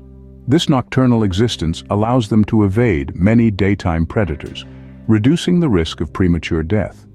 Their diet, primarily consisting of insects and fruits, is high in antioxidants, which are known to counteract harmful free radicals in the body, thereby reducing cellular damage and promoting longevity. The consumption of insects also provides bats with a rich source of proteins and essential nutrients, further enhancing their vitality and lifespan. But it's perhaps their hibernation habits that provide the most significant contribution to their long lives. Hibernation is a state of inactivity, characterized by low body temperature, slow breathing and heart rate, and low metabolic rate. During hibernation, bats enter a state of torpor, a short-term hibernation, allowing them to conserve energy, reduce metabolic waste, and essentially slow down the aging process. In this state of torpor, the bat's metabolic rate drops to just 2% of the normal rate. This dramatic decrease in metabolic activity helps to reduce cellular damage and the accumulation of harmful byproducts that contribute to aging. Essentially, during hibernation, bats are able to press pause on the biological clock. Interestingly, the duration of torpor varies from species to species, with some bats hibernating for a few hours, while others enter this state for months at a time. Regardless of the duration, this period of inactivity allows bats to conserve resources, survive harsh environmental conditions, and extend their lifespan. Through a combination of lifestyle adaptations and hibernation, bats have found a way to slow down time. This unique blend of nocturnal habits, a diet rich in antioxidants, and the ability to enter a state of torpor has equipped bats with a toolkit for longevity, setting them apart in the animal kingdom. So, what makes bats the Methuselahs of the mammal world? One might say it's a symphony of survival strategies. Firstly, their reduced metabolic rate is a crucial player, acting as a brake on the relentless wear and tear of life. This metabolic moderation allows bats to slow the ticking of their biological clocks, extending their lifespan far beyond that of similar-sized mammals. Secondly, their DNA repair mechanisms are akin to a master artisan, meticulously mending the inevitable damage that comes with time. This enhances their genomic stability, reducing the risk of age-related diseases. Thirdly, bats have immune system adaptations that are nothing short of evolutionary marvels. Their immune systems, unlike ours, do not wage war on their bodies as they age.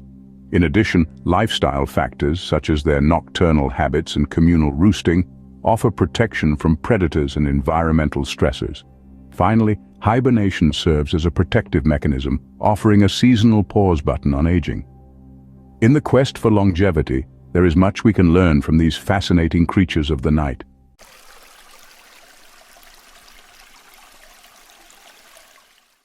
In the annals of medical history, few diseases have been as enigmatic and elusive as HIV/AIDS.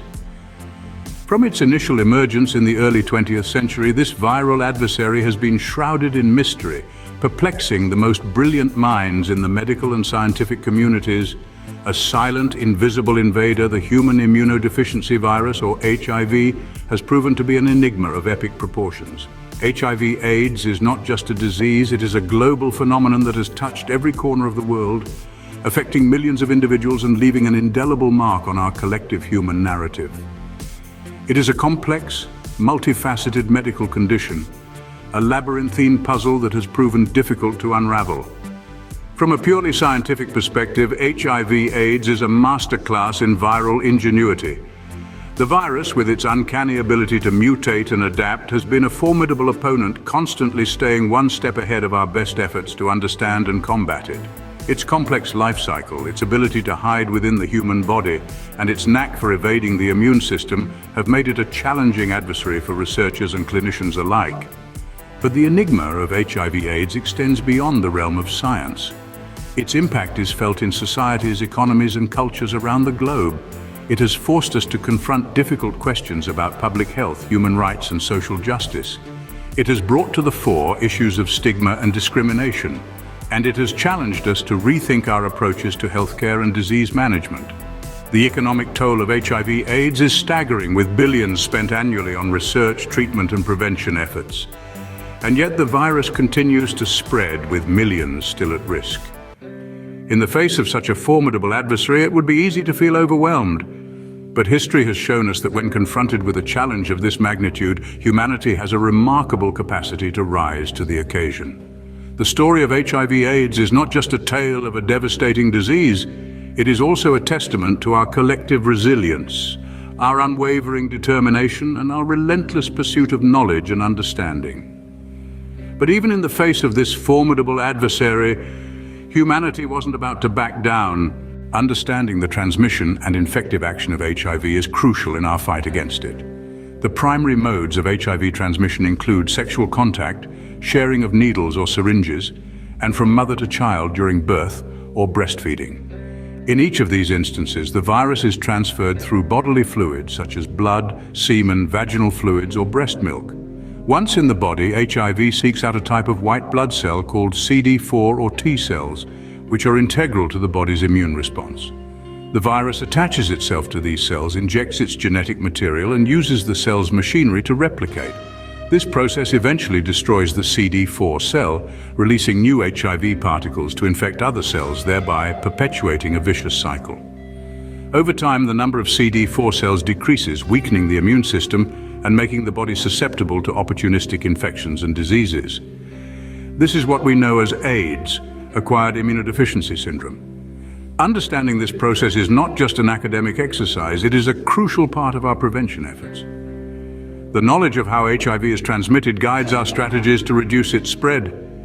These include promoting safe sex practices, ensuring the availability of clean needles for drug users, and providing antiretroviral therapy to pregnant women with HIV to reduce the risk of mother-to-child transmission.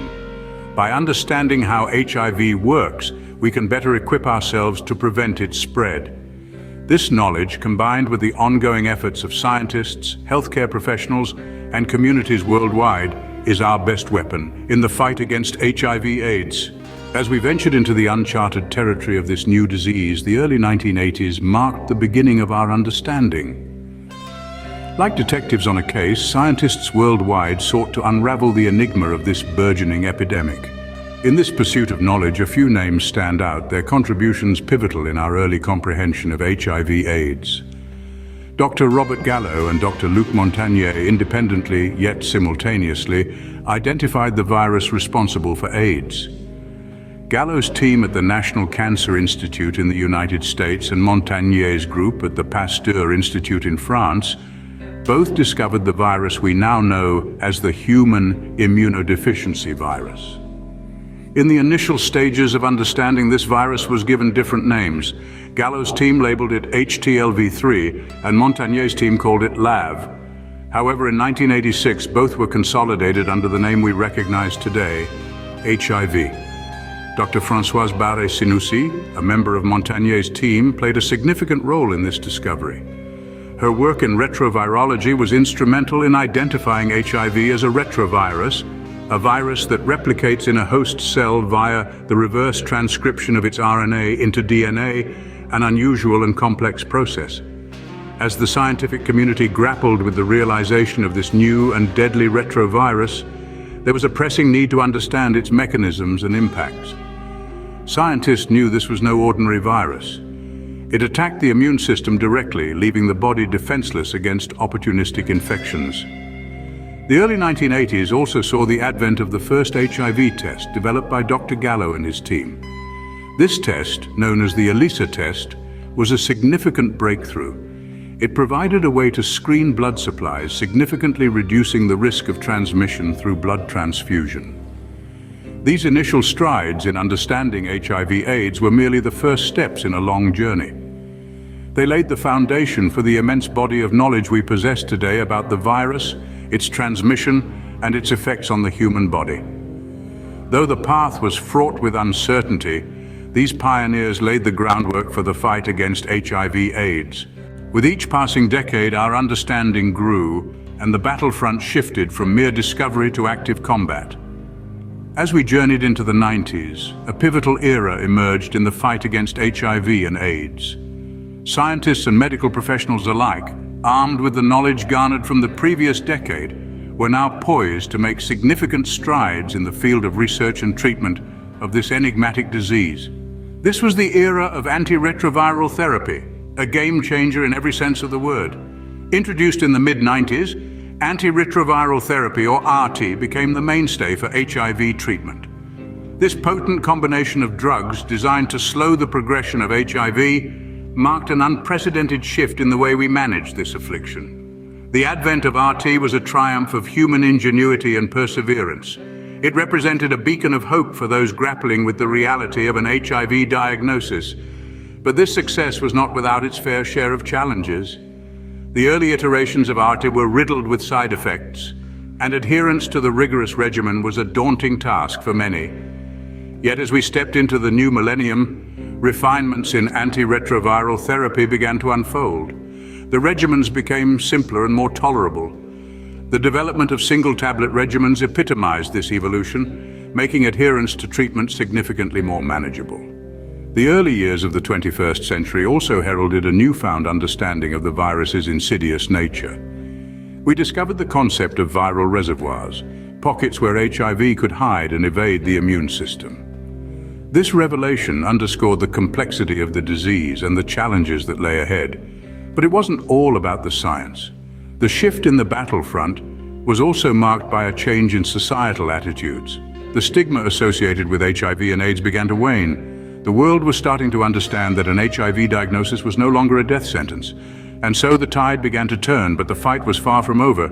In our current era, the battle against HIV/AIDS has evolved in ways we could never have imagined. A myriad of therapies now exist that not only stave off the debilitating effects of the disease, but also allow individuals to lead lives of relative normalcy.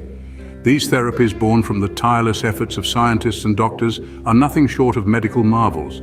Let's delve into the world of antiretroviral therapy, or ART. This treatment, which involves the use of several antiretroviral drugs in combination, works to prevent HIV from replicating in the body. It's like a vigilant sentry constantly on guard against the virus, keeping its proliferation in check. The outcome? The virus's onslaught on the immune system is curtailed, and individuals with HIV can maintain their health for many years. But the impact of these therapies isn't confined to the realm of medicine alone. The ripples extend to demographics and economics too. The advent of effective therapies has drastically altered the demographic landscape of HIV. Once viewed as a plague that indiscriminately decimated populations, AIDS is now a chronic condition that people of all ages and backgrounds live with. The economic toll, however, remains a significant concern. The cost of these life-saving therapies can be prohibitive for many, especially in low-income nations. But it's not all gloom and doom. The financial strain has spurred on initiatives to make these treatments more accessible and affordable. Moreover, the fight against AIDS has given rise to unexpected positive side effects. It has fostered a global sense of camaraderie, uniting people from different walks of life in a shared battle. It has fueled advancements in medical science and technology that extend well beyond HIV/AIDS. And perhaps most importantly, it has underscored the indomitable spirit of humanity, our ability to turn the tide even in the face of seemingly insurmountable odds. Through relentless effort and innovation, we've transformed HIV from a death sentence to a manageable condition. As we stand on the precipice of the future, the question remains, what's next in our fight against HIV? The horizon beckons with tantalizing possibilities. We find ourselves in an era where the once insurmountable challenge of HIV/AIDS seems within reach of resolution. As the gears of scientific innovation relentlessly churn, we look forward to a future with a potential cure. Researchers are tirelessly probing the depths of our understanding, exploring radical approaches such as gene editing techniques like CRISPR, which could theoretically snip away the virus from our very DNA. On another front, the quest for an effective vaccine continues unabated. Despite the elusive nature of this goal, the scientific community is undeterred. A world where HIV can be prevented with a simple inoculation is not a mere pipe dream, but a tangible future we are striving for. But it's not just about cures and vaccines. We're also envisioning a future where HIV treatment is more accessible, affordable, and devoid of debilitating side effects. A future where antiretroviral therapy is not just a privilege of the few, but a right for all. Indeed, the promise of long-acting injectable treatments looms large. These could transform the lives of those living with HIV, offering a reprieve from the daily pill regimen and ensuring a more consistent treatment adherence.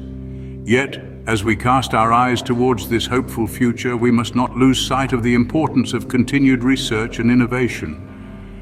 It is the lifeblood of our progress, the engine that drives us towards a world free from the shackles of this disease. The road ahead is fraught with challenges, but the scientific community stands resolute. The collective endeavor of brilliant minds across the globe promises a future where HIV/AIDS will be relegated to the annals of medical history. While the journey is far from over, we can look back at our progress with pride and forward with hope. Please note that if you have symptoms or a history of exposure to HIV, please consult your doctor. This video is for informational purposes only and is not meant to be of therapeutic, diagnostic, or clinical use. Always consult your physician or healthcare practitioner for further information. Thank you for joining us on that journey through the scientific history of HIV/AIDS. Do hit that like button and subscribe to SciSips for more videos.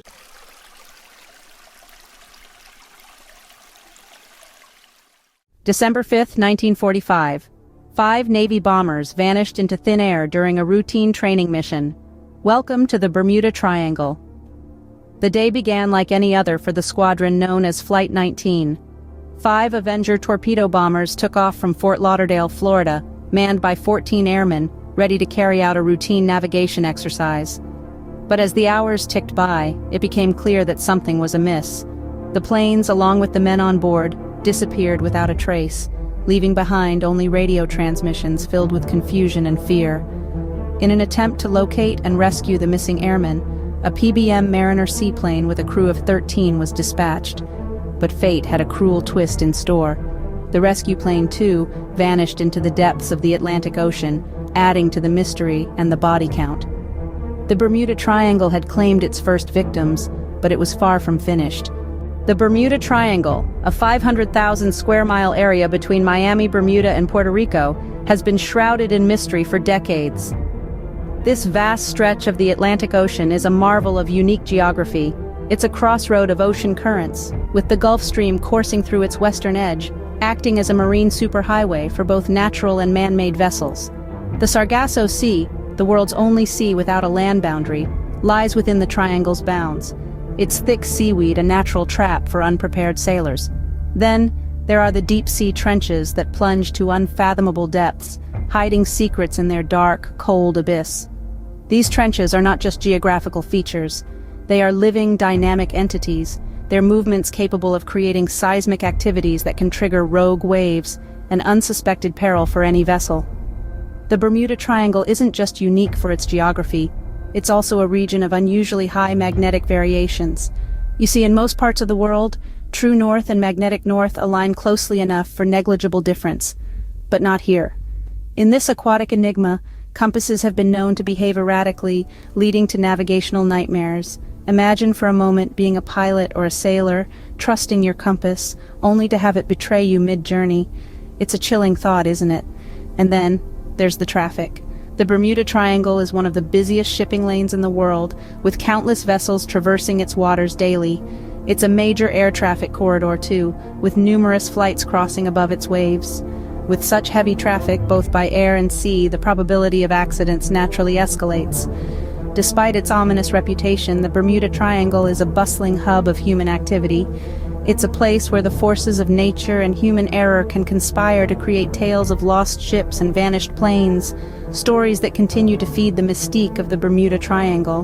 While the Bermuda Triangle has been the subject of countless conspiracy theories, the scientific community offers a more grounded explanation. Let's delve into the science behind the mystery. Firstly, the Bermuda Triangle is notorious for its extreme weather conditions. The region is a hotbed for hurricanes, which are known for their destructive power. These natural disasters can easily disorient pilots and cause catastrophic accidents. Furthermore, the triangle is also a playground for rogue waves. These colossal walls of water can reach heights of up to 100 feet, enough to engulf any ship on their path. An encounter with such a wave can result in immediate wreckage, leaving no trace of the vessel behind. Then we have the unique geography of the Bermuda Triangle to consider. The area is home to some of the deepest underwater trenches in the world, as well as vast expanses of shallow waters. These shallow regions, such as the Bahamas Bank, can easily hide wreckage, making it difficult for search and rescue teams to locate missing vessels. Thus, the triangle's unique topography contributes to its enigmatic reputation. Finally, let's not overlook the human factor. The Bermuda Triangle's infamous reputation can have a profound psychological effect on those who traverse it. Pilots and sailors, aware of the triangle's lore, may become anxious or distracted, leading to human error. In fact, studies have shown that a significant number of incidents in the triangle can be attributed to human error, rather than supernatural phenomena. Furthermore, the Bermuda Triangle is one of the busiest maritime corridors in the world, with a high volume of vessels passing through it daily. This heavy traffic, combined with challenging weather conditions and the region's unique geography, increases the likelihood of accidents. The Bermuda Triangle may not be as mysterious as it seems, but that doesn't make it any less fascinating. It's a testament to the power and unpredictability of nature, and a reminder of our human fallibility. So let's continue to explore, investigate, and respect this enigmatic part of our world. Science provides us with an array of plausible explanations for the Bermuda Triangle's reputation. However, the allure of the unknown has led to an abundance of conspiracy theories, each more fascinating than the last. Let's delve into some of these. First, we have the theory of alien abductions. Proponents of this theory believe that extraterrestrial beings are responsible for the many disappearances within the triangle. They argue that alien spaceships, hidden from our view, snatch up unsuspecting vessels and aircraft, leaving no trace behind. Next, there's the intriguing theory of time warps. Some suggest that the Bermuda Triangle is a gateway to another dimension or a different time. They claim that vessels passing through the triangle are swallowed by these portals, never to return. Finally, we can't forget the theory linking the triangle to the lost city of Atlantis. Advocates for this theory propose that the advanced technology of the ancient civilization is still active on the seafloor, causing magnetic disturbances that lead to the disappearances. While these theories are captivating, they lack scientific evidence to support them. Yet, in the face of the unknown, the human imagination soars, crafting tales that captivate and thrill us. The Bermuda Triangle, with its enigmatic reputation, serves as the perfect canvas for these stories. But as we continue to explore and investigate this mysterious region, we should remember, the truth is often stranger than fiction. The Bermuda Triangle, a place of mystery, intrigue, and scientific curiosity. We've journeyed through its unique geography, where compasses dance to a different tune, and heavy traffic traverses its treacherous waters. We've dissected scientific explanations, from severe weather patterns that sculpt an aerial minefield, to shallow waters that conceal perilous hazards, and the ever-present specter of human error. Yet, despite our understanding, the enigma persists. The Bermuda Triangle, a testament to the power of nature and the fragility of human life. The mystery continues. Before we close, here are some recent examples of trouble in the Bermuda. 2014. Cargo ship MV Changshun sank off the Bahamas during Hurricane Joaquin. This was attributed to the severe weather, not any Bermuda Triangle anomaly. 2015. 2 teenagers went missing during a fishing trip in their boat. The boat was later found off Bermuda, but the boys remain missing. While tragic, there's no evidence of anything beyond a possible accident or mishap at sea. 2016, U.S. Air Force C-130 Hercules experienced equipment malfunction and made an emergency landing in Bermuda. This was attributed to technical issues, not the triangle itself. Thank you for joining us on this journey through the Bermuda Triangle. We've traversed the enigmatic waters, dissected the science, and delved into the mysteries that continue to baffle us. We hope you've enjoyed this deep dive as much as we enjoyed putting it together for you. If this exploration of the Bermuda Triangle intrigued you, and you want to continue unearthing the mysteries of our world, please give this video a thumbs up. Your support helps us continue our mission of illuminating the wonders of science and the enigmas of nature. Don't forget to subscribe to SciSips for more fascinating science content.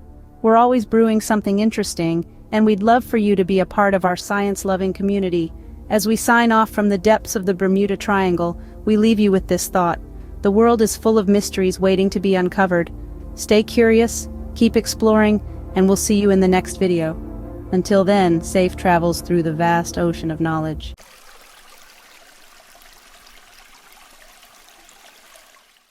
Could the future of cell therapy be a future without fear of tumorous byproducts? Imagine a world where pluripotent stem cells can be safely used without the looming threat of undifferentiated cells wreaking havoc. That future may be closer than we think. Thanks to researchers at MIT and the Singapore-MIT Alliance for Research and Technology. They've developed a device that could revolutionize the face of cell therapy, a microfluidic cell sorter.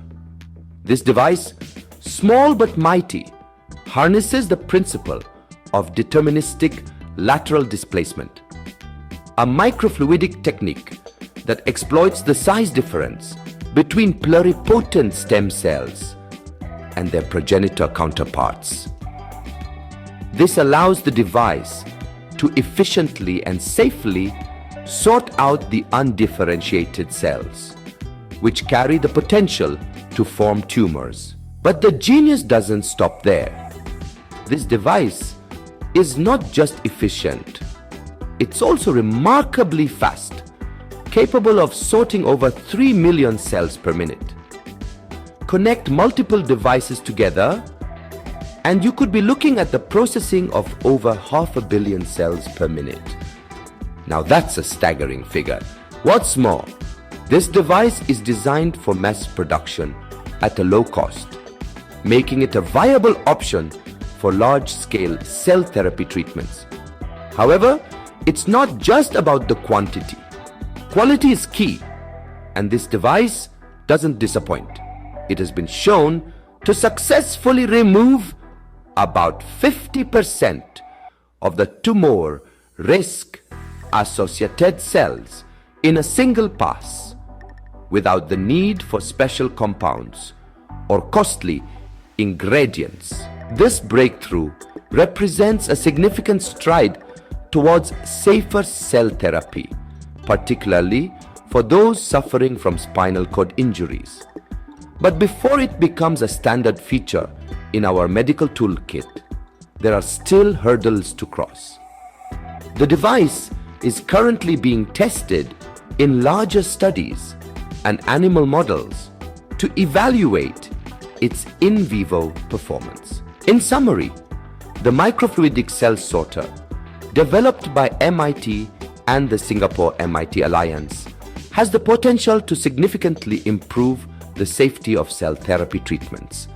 Its fast, efficient, and cost-effective design could revolutionize the way we process pluripotent stem cells, removing the fear of tumorous byproducts. However, further studies and tests are required to confirm its efficacy in vivo. The future of cell therapy is looking brighter, safer, and more efficient. And who knows what other scientific marvels await us on the horizon. For those of you not familiar with the subject, let's also quickly look at what exactly cell therapy means. Cell therapy is a broad field encompassing the transfer of live cells into a patient for therapeutic purposes. This exciting subspecialty of medicine holds immense potential for treating various diseases and conditions. Here's a breakdown of its key aspects. But how does it work? Different types of cells can be used in cell therapy, including stem cells, immune cells, and mature cells like skin or cartilage cells. Cells can be sourced from the patients themselves, autologous cells, a donor, allogeneic cells, or even engineered in a lab, genetically modified cells. Cell therapy aims to achieve various goals depending on the condition. It can replace damaged or missing cells, modulate the immune system, fight diseases directly, or promote tissue regeneration. As we continue to explore the complexities of our world through the lens of science, we hope you found this deep dive into the future of cell therapy informative and enlightening. If you enjoyed this exploration, don't forget to give us a thumbs up. Your support helps us create more content like this and continue our mission of making science accessible for all. We invite you to subscribe to SciSips for more exciting and insightful science content. From the smallest cells to the vast expanse of the universe, we're here to quench your thirst for knowledge. And remember, stay curious, stay informed, and stay tuned to SciSips. We're excited to embark on this journey of discovery with you.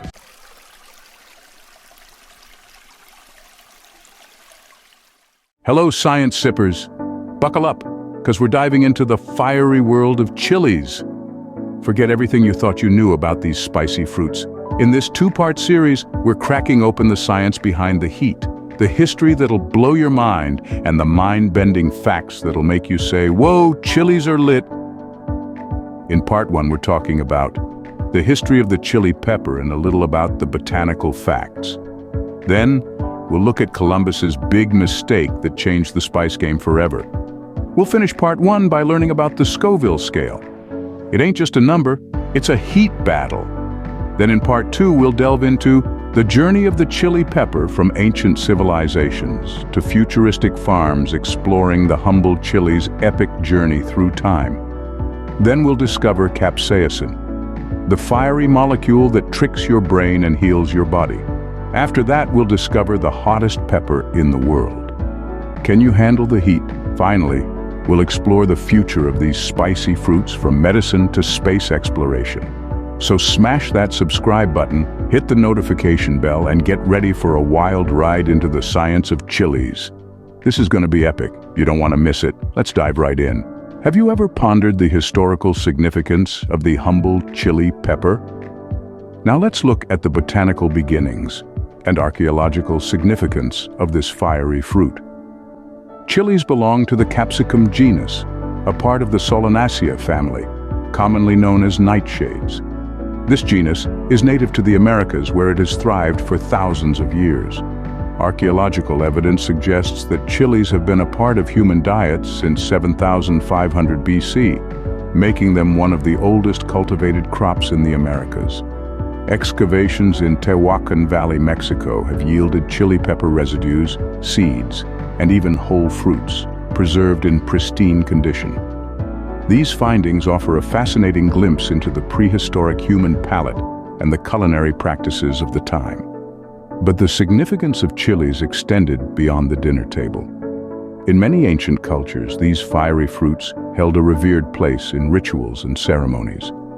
The Mayans, for instance, used chilies in rituals to ward off evil spirits, while the Aztecs utilized them as a form of currency. Yes, you heard that right. In the Aztec Empire, one could exchange a handful of chilies for goods and services, reflecting the high esteem in which this plant was held. So what made chilies so valuable? Well, it's likely their versatility played a big role. Besides being a potent food additive, chilies were used in medicine as a preservative and even as a weapon in warfare. Here's a quick historical tidbit you probably didn't know about. During the 16th century siege of Ottoman Belgrade, Hungarian defenders devised a fiery weapon, hollowed peppers filled with gunpowder. Thrown onto Ottoman ships, they exploded in showers of flame and pepper fumes, causing panic and confusion. This inferno of peppers helped repel the attackers, proving sometimes a little heat can go a long way. The rich cultural and historical significance of chilies is a testament to their enduring appeal and utility. Thus, from its prehistoric origins, the chili has had an intriguing journey. It started as a wild plant in the Americas, became a culinary and cultural cornerstone for ancient civilizations, and eventually spread across the globe to spice up our lives. So the next time you feel the heat from a bite of chili pepper, remember, you're tasting a piece of history that has been thousands of years in the making. From their native lands, chilies have traversed the globe, haven't they? Like intrepid explorers, these fiery fruits have journeyed far beyond their South and Central American origins, propelled by the ceaseless currents of trade and colonization. Indeed, the voyages of the 15th and 16th centuries heralded a new era of gastronomic globalization, with chilies stowed away in the holds of Spanish and Portuguese galleons, destined for distant shores. The Old World's first taste of these New World spices sparked a culinary revolution, with chilies rapidly integrating into cuisines from Asia to Africa, Europe to the Middle East. But let's not forget the role of birds in this global dispersal. Unaffected by capsaicin, our avian friends have been instrumental in scattering chili seeds across diverse landscapes, further expanding their reach. Fast forward to the present day, and the global production of chilies paints an intriguing picture of their economic significance. India, for instance, is the world's largest producer, contributing around 36% of the total global yield. China, Mexico, and Turkey also feature prominently in this fiery league table. However, it isn't just about quantity, it's about value too. In the United States, the chili industry is worth an estimated $1.5 billion annually, reflecting not just the domestic appetite for these spicy staples, but also the lucrative export market. But let's delve deeper into the economic tapestry. Beyond the large-scale agricultural operations, chilies also support countless smallholder farmers worldwide, providing a vital source of income. Moreover, the burgeoning interest in artisanal and specialty chilies has opened up new avenues for economic growth, with consumers willing to pay a premium for unique flavors and heat profiles. The global chili trade is a complex web of supply and demand, influenced by factors as diverse as climate change, consumer preferences, and geopolitical shifts. It's a fascinating example of how a humble fruit can become an economic powerhouse, transforming cuisines and livelihoods along the way.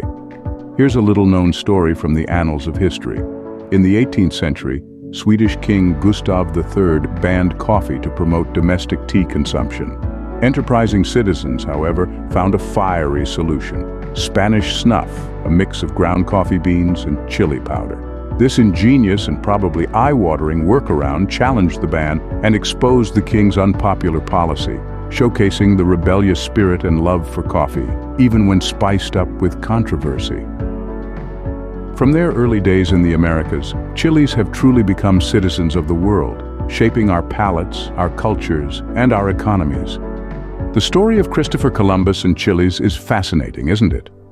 Our tale takes us back to the late 15th century, when Columbus embarked on his legendary voyage. He was in search of a swift route to the lucrative spice markets of the East, but fate had a spicy twist in store. Instead of reaching the peppercorn-laden lands of Asia, Columbus landed in the New World, where he encountered a new kind of pepper, the chili. This mistake had a huge impact. Europeans, deprived of black pepper's heat, embraced chilies with gusto, igniting a culinary revolution across the globe. Chili's unique taste profile transformed cuisines, adding depth and fire to dishes from Thailand to Hungary. Portuguese explorers then spread chilies further, forever weaving them into the fabric of Asian and African cuisines. As part of the Columbian Exchange, these fiery pods journeyed across the Atlantic, introducing a seismic shift in global gastronomy. From the piquant paellas of Spain to the fiery curries of India, chilies found their way into every conceivable cuisine, adding a zesty zeal that tantalized taste buds worldwide. Columbus might not have found the desired spices, but his discovery of chilies changed the course of culinary history. Wow, that was a fiery journey. Join us in part 2 where we learn about the Scoville Index and capsaicin, the chemical causing the heat of the chili. We'll learn about its medicinal properties and take a look at the future of this enchanting spicy plant product. Hey Science Sipper, did you know that chilies come in a rainbow of colors, each with unique flavor and heat profiles? And green doesn't necessarily mean unripe. But before we go, here's another fiery tale from history. In the 1930s, the British Royal Navy conducted a bizarre experiment, coating warships with capsaicin to deter enemy boarding parties. While effective, imagine trying to scale a fiery ship. The plan was ultimately scrapped due to concerns about friendly fire and, well, the sheer unpleasantness for the British sailors themselves. This fiery footnote in history serves as a reminder that innovation doesn't always translate smoothly from theory to practice, especially when pepper spray is involved. This is Sci Sips, signing off. Stay spicy and keep sipping on fiery science by hitting that subscribe button.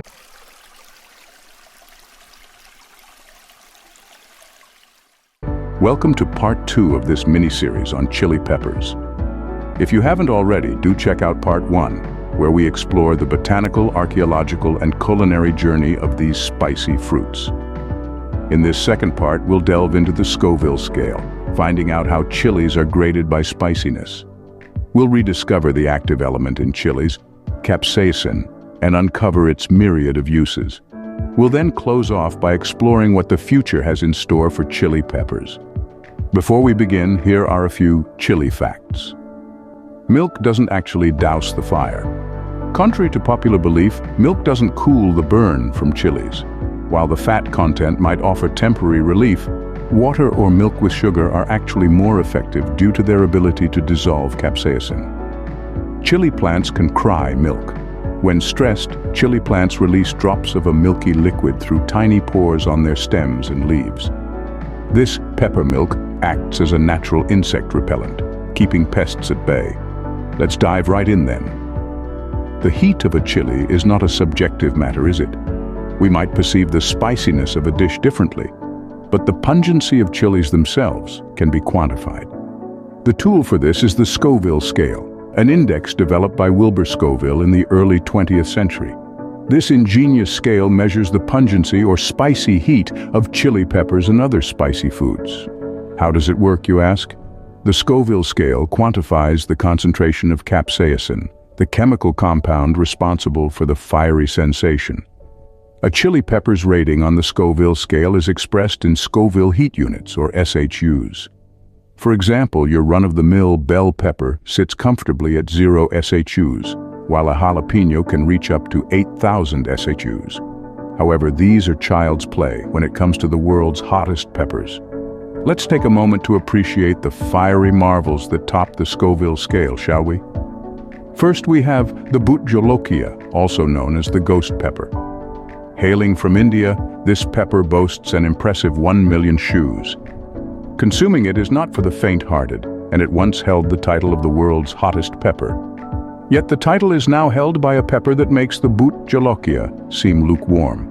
Enter the Carolina Reaper, a chili pepper that can reach a staggering 2.2 million SHUs.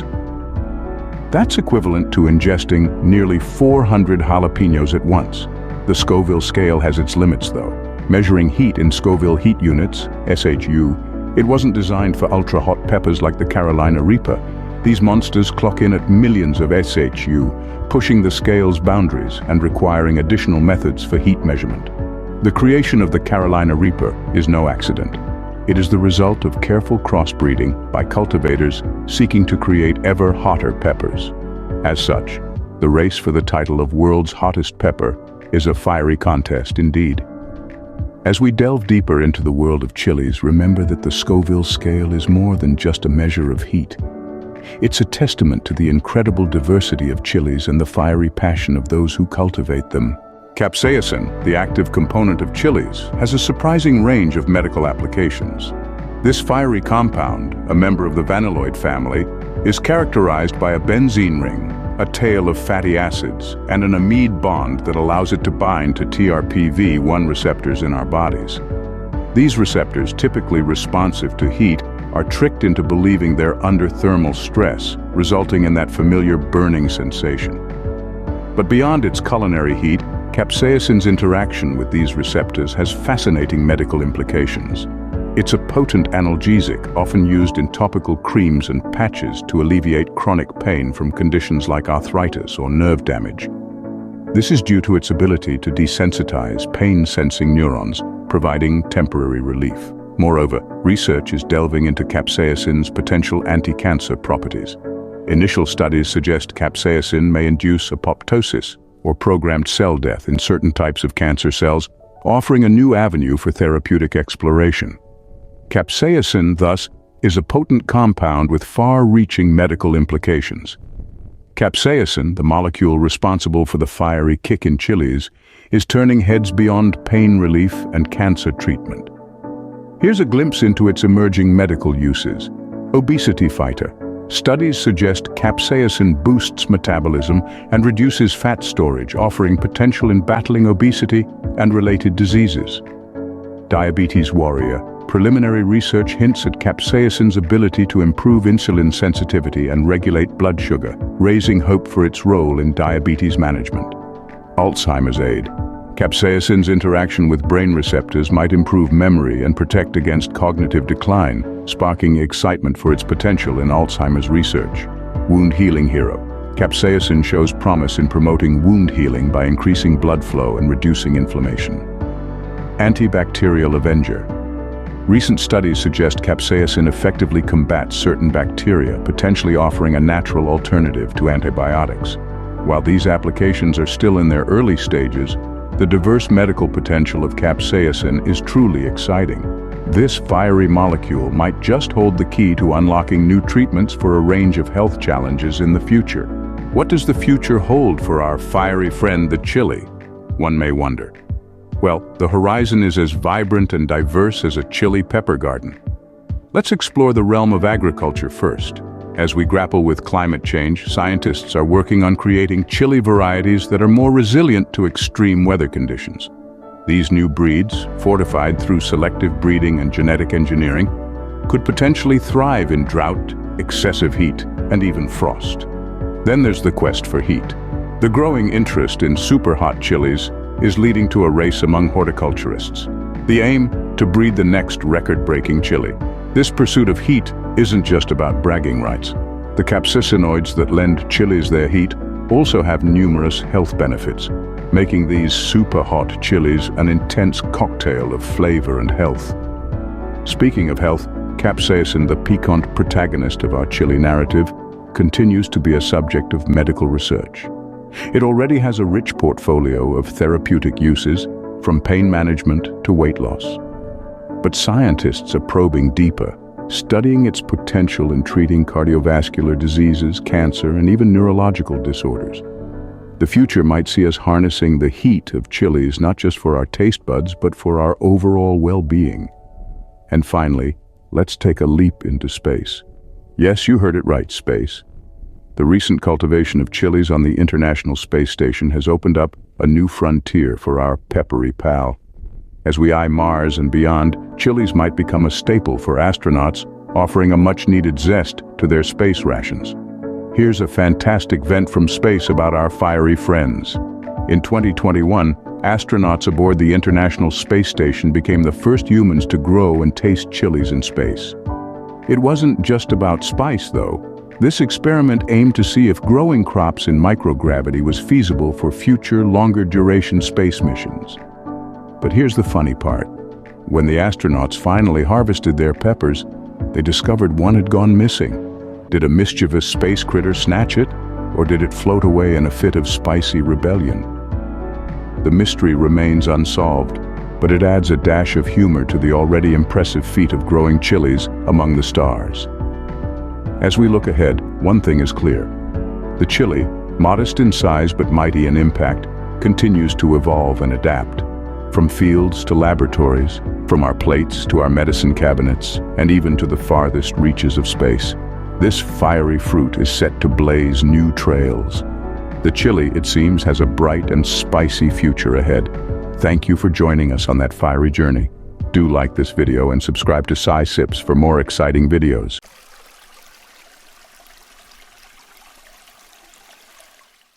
Have you ever considered the sheer magnitude of atmospheric rivers and their impact on global climate patterns? Atmospheric rivers can cause major flooding, especially in areas with steep terrain or saturated soils. The heavy rain and snow from atmospheric rivers can trigger landslides.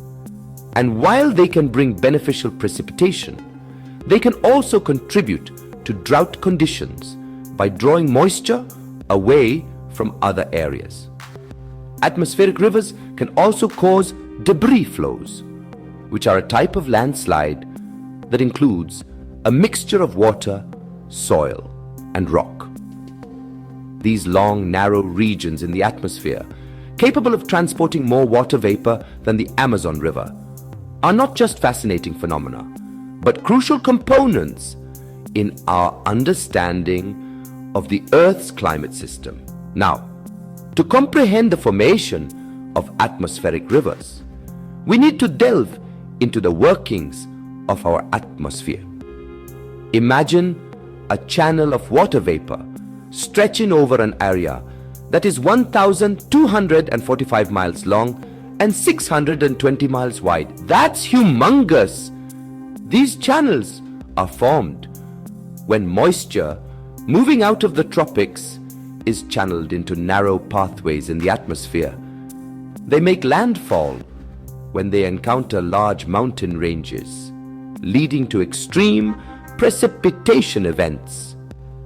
At any given time, there are between 8 to 10 of these atmospheric rivers coursing over the oceans in both the northern and southern hemispheres. Interestingly, atmospheric rivers and hurricanes share similarities, but are not directly related. The average life cycle of an atmospheric river spans from 3 to 7 days, usually dissipating when they encounter rain. Interestingly, historical references to atmospheric rivers in California call them Pineapple Express. In Europe, they are conventionally called warm conveyor belts. As we dive deeper into the impact of atmospheric rivers, we find that they play a crucial role in the global hydrological cycle. They contribute to extreme winter storms and heavy precipitation along the western coasts of mid-latitude continents. However, their impact is not limited to increased rainfall. As the atmosphere and oceans warm, atmospheric rivers are expected to contain more moisture and become more intense, leading to an increased risk of flooding and consecutive atmospheric river events. In recent years, the scientific focus on atmospheric rivers has surged, leading to the development of various tracking methods.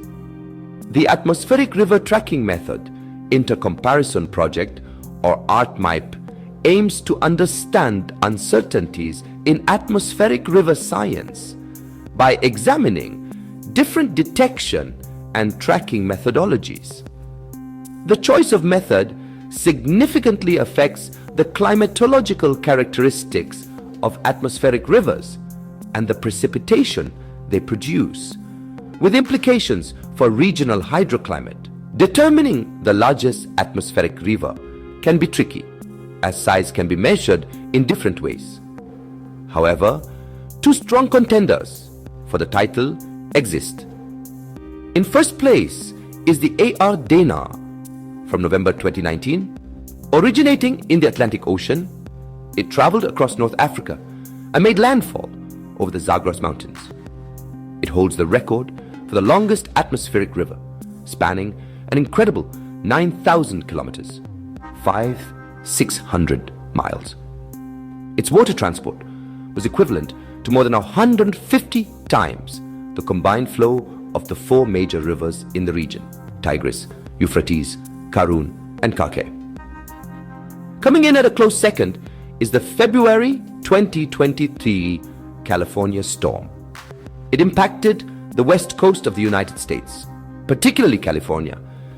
This was a series of linked atmospheric rivers that delivered record-breaking precipitation, making it potentially the wettest ever recorded in Californian history. Some estimations suggest it carried more water vapor than A.R. Dana, although the exact measurement may be debated. To sum up, atmospheric rivers are long, narrow regions in the atmosphere that transport vast amounts of water vapor from the tropics. They contribute to extreme weather events and play a crucial role in the global hydrological cycle. As the climate changes, these atmospheric rivers are expected to become more intense, posing potential challenges for climate scientists in the future. The ongoing research and tracking methods, such as those developed by Artemip, are crucial in our quest to understand and predict the behavior and impact of atmospheric rivers on our global climate system. Do like this video and subscribe to Sci Sips. Until the next one, this is Sci Sips signing off. Stay safe and stay dry.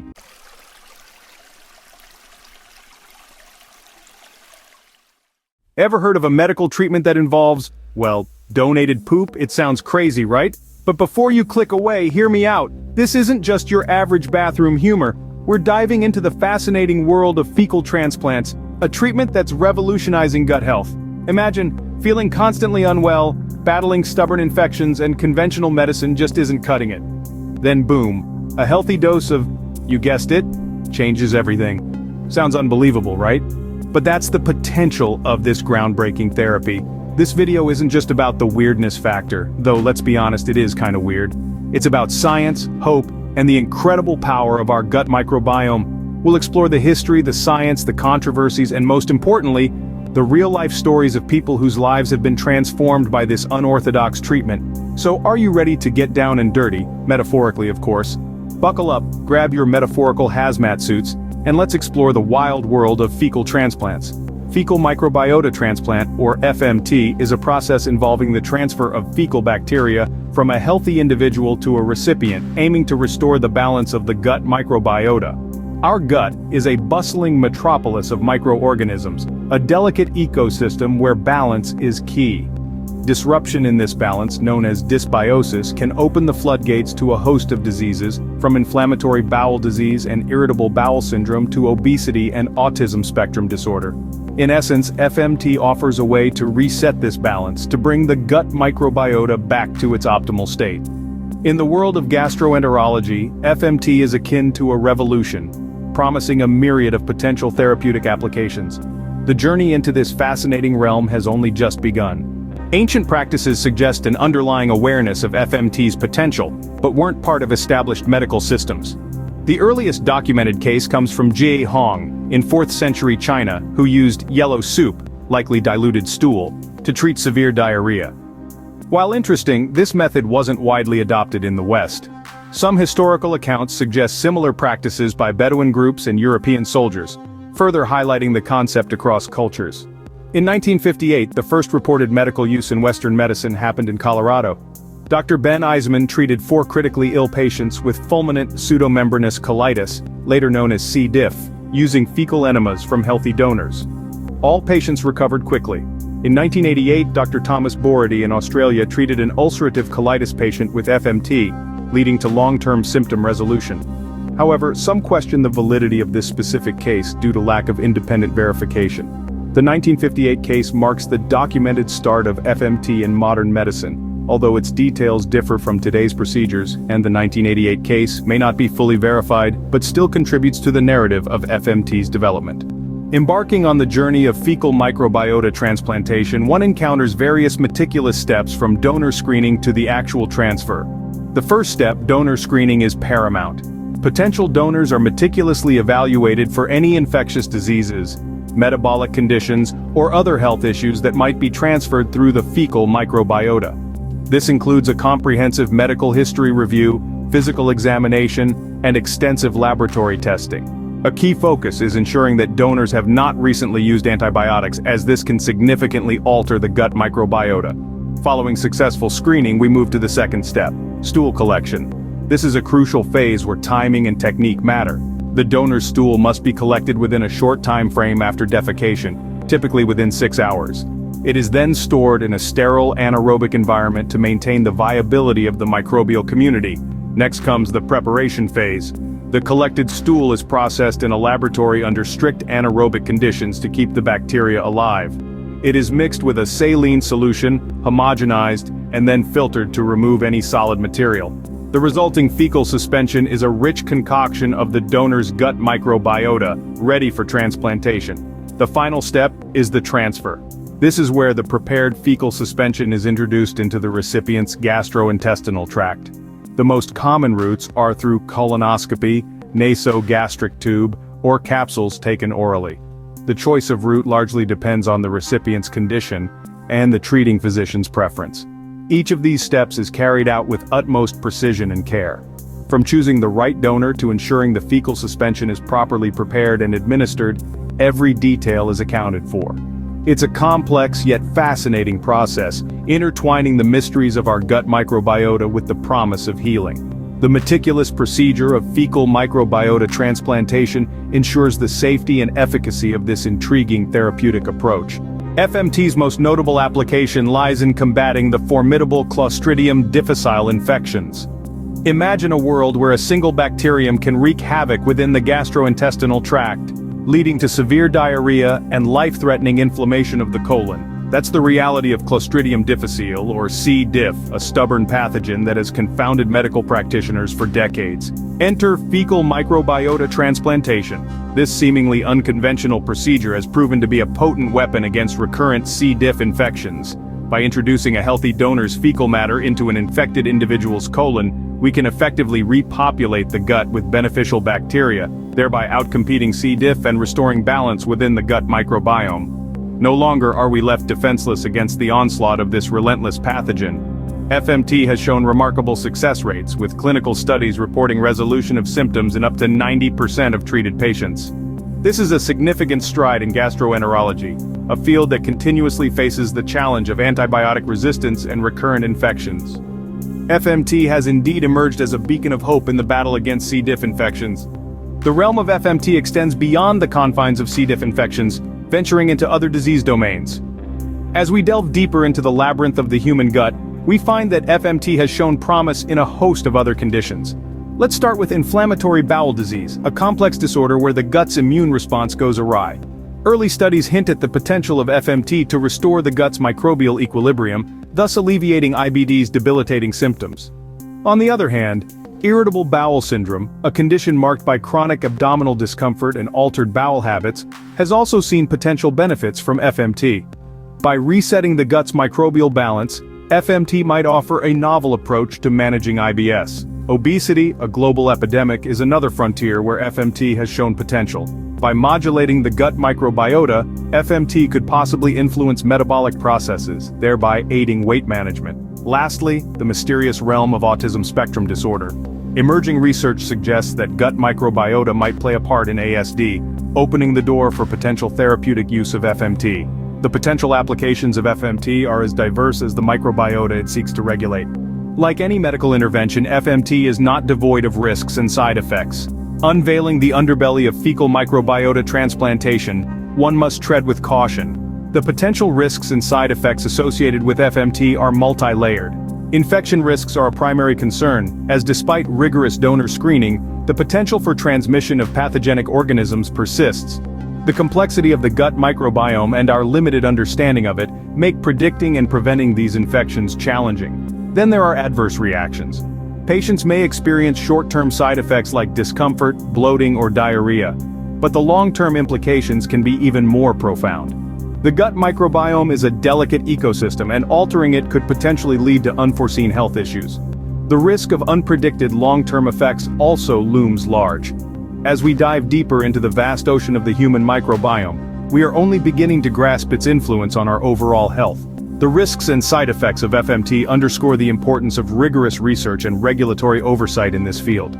Standing at the frontier of gastroenterology, one cannot help but wonder about the future trajectory of fecal microbiota transplantation. Recent academic studies are brimming with tantalizing prospects, revealing a potential goldmine of therapeutic applications. Technological advancements are playing a pivotal role in shaping this future. Microbiome sequencing, for instance, is allowing us to map the gut's microscopic cosmos with unprecedented precision. This could lead to highly personalized FMT treatments, tailored to the unique microbial fingerprint of each patient.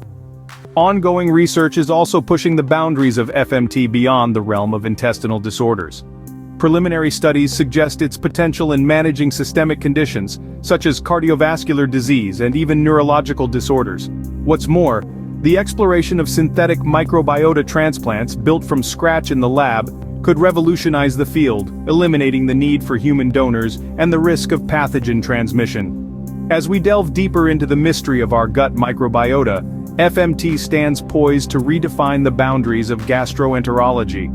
We hope you found this journey into the world of fecal microbiota transplantation enlightening. The complexities of our gut microbiota and the potential of FMT are truly fascinating subjects. As we continue to unravel the mysteries of our gut, one thing is clear: FMT will play a significant role in the future of medicine. If you enjoyed this video, please give it a thumbs up. Your support helps us to continue producing content that explores the intriguing world of science. And if you haven't done so already, don't forget to subscribe to SciSips for more fascinating insights into the world of science. This video is for informational purposes only and should not be interpreted as medical advice. Please consult with your healthcare provider for personalized guidance on your specific health concerns. The procedures and information presented may not be suitable for everyone, and individual results can vary. Remember, while fecal transplants show promise, further research is still needed, and it's not a one-size-fits-all solution. From the mysteries of the universe to the wonders of the human body, we're here to quench your thirst for knowledge. Thank you for watching, and as always, stay curious. The world of science is a never-ending adventure, and we're glad to have you along for the ride. In the words of the great scientist Marie Curie, one never notices what has been done, one can only see what remains to be done. So, keep exploring, keep learning, and most importantly, keep questioning. Until next time.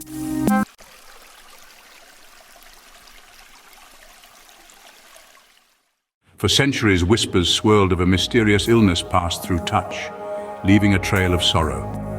Now, science lifts the veil, revealing the culprit, the human papillomavirus, a cunning force known as HPV. But fear not, for knowledge is our shield. Join us as we unravel the secrets of HPV, its connection to various cancers, and the most exciting weapon in our arsenal: prevention. Imagine a world where a simple flick of the wrist, a needle's gentle kiss, could rewrite the script, offering protection from a once-feared foe. This is the reality unlocked by the HPV vaccine, a scientific marvel that holds the power to change the game. No longer resigned to whispers and shadows, we can stand empowered, armed with the truth. In the microscopic world within us, battles of life and death unfold every second. One such silent war is waged by sexually transmitted diseases. These unseen invaders, often viral in nature, are more prevalent than one might think, silently propagating their kind across the globe. This journey takes us deep into the microscopic world, where the silent threat of HPV resides. We'll witness its cunning ways, the different strains that lurk, and the silent battles waged within our bodies. But know this, we are not helpless. They are the silent specters that haunt our intimate moments, slipping into our bodies unnoticed, often leaving no trace until damage is done. Their asymptomatic nature is their most cunning weapon, allowing them to spread unchecked from person to person across borders and continents. These diseases have a profound impact on global health, often leading to serious health complications and even death. Despite our medical advancements, we are still grappling with these invisible foes, trying to understand their mechanisms to shield ourselves from their insidious onslaught. Among these invisible foes, one stands out in its stealth and ubiquity: the human papillomavirus, or HPV. HPV, a name so simple yet hiding a world of complexity. Our journey into the world of HPV begins with its structure. Like a well-constructed fortress, this double-stranded DNA virus is encased in a protective protein coat, a capsid. This armored exterior is what allows it to travel from host to host, undeterred by the hazards of the outside world. Next, we delve into the many faces of HPV. With over 170 types identified, each variant has its unique traits. Some are benign, causing harmless warts. Others, however, are more sinister, linked to various forms of cancer. The most infamous among these are HPV types 16 and 18, which are responsible for the majority of cervical cancers. Our exploration then takes us to the cellular level, where HPV makes its insidious impact. Once the virus infiltrates a cell, it integrates its DNA into the host's genome. This virus-host genetic fusion triggers the cell to proliferate uncontrollably, potentially leading to tumor formation. It's a stealthy takeover, often undetected until the damage is far advanced. But what of the human body's defense mechanisms? Our immune system is not a passive bystander, it fights back, deploying a myriad of tactics from producing antibodies to activating immune cells. However, HPV has evolved to evade these defenses, often lying dormant and undetected for years. The battle with HPV is not one-sided. The human body has its defenses too, but sometimes they are just not enough. Now, let's delve deeper into how this cunning virus manages to spread so efficiently. The primary mode of transmission for human papillomavirus, or HPV, is through intimate skin-to-skin contact, most commonly sexual contact. It's not merely restricted to intercourse, mind you. Any genital contact can facilitate the spread, making the use of protective barriers like condoms not entirely foolproof. Another aspect that aids in HPV's silent spread is its ability to infect without causing any immediate symptoms. Asymptomatic carriers, individuals who are infected but do not exhibit any signs of the disease, are a significant contributor to the virus's propagation. Unaware of their infection, they continue their regular activities, unknowingly exposing others to the virus. What's more, HPV is not limited to sexual transmission. It can also spread through non-sexual skin-to-skin contact, or even from a mother to her baby during childbirth. The virus's stealthy nature makes its prevention a challenge, but not an impossibility. HPV often moves in silence, but occasionally it leaves signs. This invisible foe, unlike some adversaries, does not announce its arrival with pomp and circumstance. Instead, it may manifest as subtle signs, often overlooked in their innocuousness. One of the most common telltale signs of HPV infection are warts. These can appear in various parts of the body, including the hands, feet, and more intimate areas. Yet not all warts are created equal. Some are mere skin irritations, while others are harbingers of more sinister forms of the virus that may lead to certain types of cancers. It's also crucial to remember that HPV can be a chameleon, blending seamlessly into its host. Asymptomatic infections are not uncommon, making regular health checkups an essential tool in the battle against this invisible foe. In the realm of microbiology, we're reminded of an age-old adage with a modern twist. Prevention is always better than cure, especially when dealing with HPV. In this microscopic war, we have forged our own shield against HPV. This defense takes the form of a potent vaccine, a marvel of modern medicine that has proven highly effective in curbing the spread of this pervasive virus.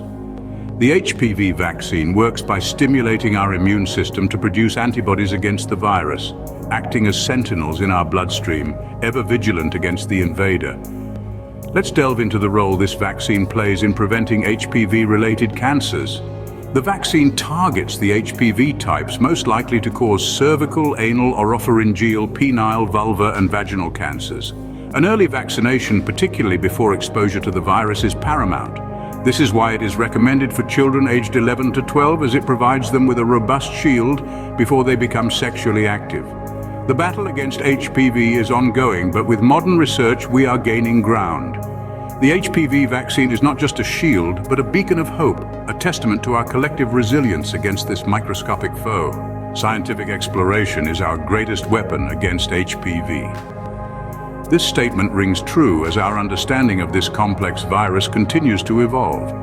Recent research has paved the way for significant advancements in our fight against HPV. Breakthroughs in vaccine development are progressively reducing the virus's impact. Scientists have been tirelessly working to expand the protective scope of HPV vaccines. The latest iterations aim to guard against more HPV strains than ever before, bolstering our defense against this invisible foe. Early detection methods are also undergoing a revolution. Cutting-edge molecular techniques have been developed to identify HPV DNA in cells, even before symptoms manifest. This allows for swift intervention, potentially preventing the development of severe diseases. In the realm of potential treatments, researchers are exploring innovative approaches. Some are focusing on the virus's molecular biology, seeking ways to disrupt its life cycle. Others are harnessing the power of our immune system, studying how to enhance its ability to recognize and eliminate HPV-infected cells. This frontier of HPV research is not just about finding a cure. It's about understanding HPV's intricate nature, its interactions with our bodies, and how we can use this knowledge to protect ourselves. The importance of ongoing research in combating HPV cannot be overstated. Each new discovery, each breakthrough brings us one step closer to controlling and eventually eradicating this virus. As we continue to unravel the mysteries of HPV, we edge closer to turning the tide in this silent war.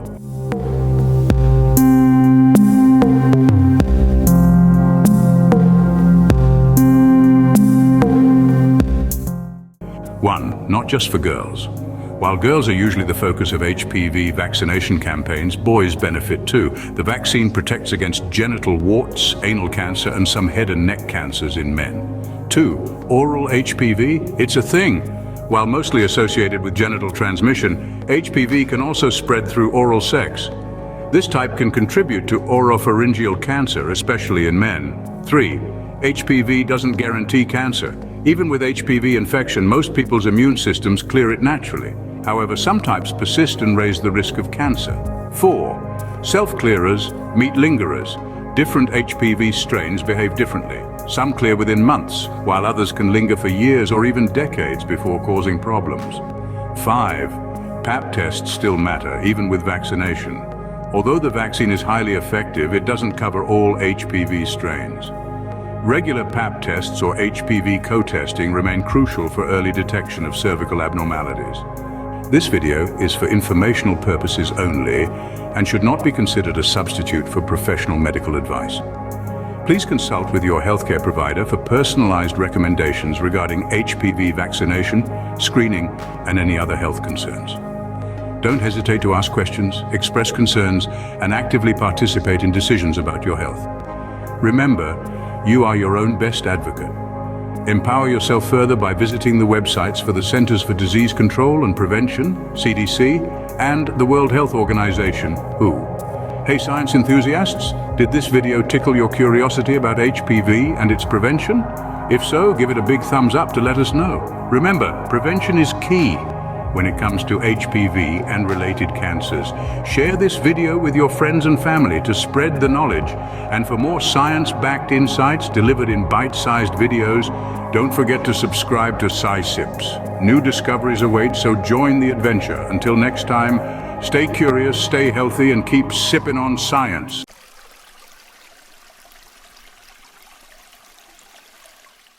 Forget everything you think you know about love potions and magic foods. Today, on SciSips, we're cracking the code on aphrodisiacs. Science fact or romantic myth? Can a simple bite truly unlock the secrets of passion? Or are we all just victims of a delicious placebo effect? Have you ever wondered about the mystifying allure of aphrodisiacs? What makes them so captivating and yet so elusive?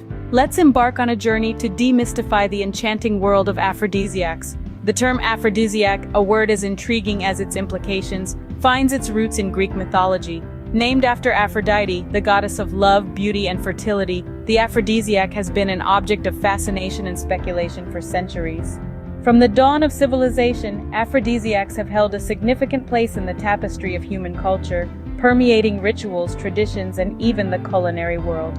Think about it: oysters, chocolate, strawberries. These are not just gastronomic delights. They carry with them a certain allure, a promise of love and intimacy. But the question remains, what exactly are aphrodisiacs? Are they magical love potions or mere figments of our collective imagination? Are they rooted in science or steeped in folklore? Indeed, the world of aphrodisiacs is as fascinating as it is complex. But what is the science behind it? The science of aphrodisiacs is an intriguing blend of chemistry, biology, and psychology. Let's begin with mood boosters. Certain substances are known to stimulate the production of serotonin and dopamine in our brains. These are our feel-good neurotransmitters, playing key roles in pleasure, reward, and mood regulation. For instance, dark chocolate contains phenylethylamine, a compound that can trigger the release of endorphins and serotonin. This, in turn, can elevate mood and potentially increase sexual desire. Next, we venture into the realm of blood flow enhancers. These are substances that can enhance vasodilation, or the widening of blood vessels. This can lead to increased blood flow to certain areas of the body, contributing to arousal. For example, the compound capsaicin, found in spicy foods like chili peppers, is known to stimulate nerve endings on the tongue and skin. This stimulation can trigger the release of endorphins and increase heart rate, mimicking the physiological responses often associated with sexual arousal. Last but not least, we delve into the world of aromatic arousal. Scents can play a powerful role in sexual attraction, a phenomenon that extends beyond our conscious awareness. Certain aromas can stimulate the olfactory system, which is closely linked to the limbic system, the part of the brain responsible for emotion and memory. This can trigger a variety of responses, including desire. For instance, the scent of vanilla has been found to increase feelings of comfort and calm, potentially enhancing feelings of intimacy. However, it's crucial to remember that the effects of these substances can vary greatly from person to person, influenced by a host of factors including individual biology, cultural beliefs, and personal experiences. Moreover, while the mechanisms we've discussed are grounded in scientific understanding, many of the claims surrounding specific aphrodisiacs lack rigorous scientific evidence. While the science is fascinating, it's important to note that not all aphrodisiac claims are backed by scientific evidence. Sometimes the most powerful aphrodisiac isn't a substance but a belief. The placebo effect is a fascinating phenomenon where our minds can manipulate our bodies based on our expectations. This is especially true when it comes to sexual desire and performance. Our beliefs, whether they're about a particular food, scent, or even a pill, can trigger physiological responses that can either enhance or diminish our sexual drives. For instance, if one firmly believes that a certain food heightens their sexual desire, their body might respond to this belief by increasing blood flow or releasing hormones, thereby intensifying their libido. On the flip side, if one is convinced that a particular substance hampers their sexual performance, their body might react accordingly, leading to a self-fulfilling prophecy of sorts. Debunking myths and misconceptions about aphrodisiacs is crucial for this very reason. The mind is a powerful tool, and its influence on our sexual health should not be underestimated. Here are a few interesting, intriguing tidbits about aphrodisiacs. Caviar kiss. Forget champagne and strawberries. The ancient Romans believed that kissing a woman who had just consumed caviar was a potent aphrodisiac. While the science behind this is questionable, it certainly adds a luxurious twist to date night. Moonstruck love. In some cultures, including ancient China and Persia, the phases of the moon were believed to influence love and desire. Full moons in particular were associated with heightened passion, leading to the consumption of moon foods, like oysters and watermelons, for an extra romantic boost. Chocolate craze. We all know chocolate gets a reputation as an aphrodisiac, but did you know the Aztecs called it Xocoatl, which translates to food of the gods? They even used it as currency and believed it possessed aphrodisiac properties. While modern research is inconclusive, the cultural belief in its power might contribute to its romantic allure. Love potion mishap. Forget love potions. In ancient Egypt, they used love spells involving onions and leeks. However, these spells were often intended to deter unwanted advances, not ignite passion. Imagine the awkwardness of receiving an onion as a love token. Canine Casanova. Not just humans seek love potions. In some parts of the world, ground rhinoceros horn was believed to be a powerful aphrodisiac, leading to a devastating decline in rhino populations. Thankfully, science has debunked this myth, and conservation efforts are working to protect these majestic creatures. In the realm of aphrodisiacs, there are also pharmacological enhancers, but are they fact or fiction? This question takes us on a journey into the world of science-based libido boosters. A notable example is sildenafil, a compound that since its introduction in the late 90s has changed the landscape of sexual health. This little blue pill works by enhancing blood flow, leading to physiological arousal.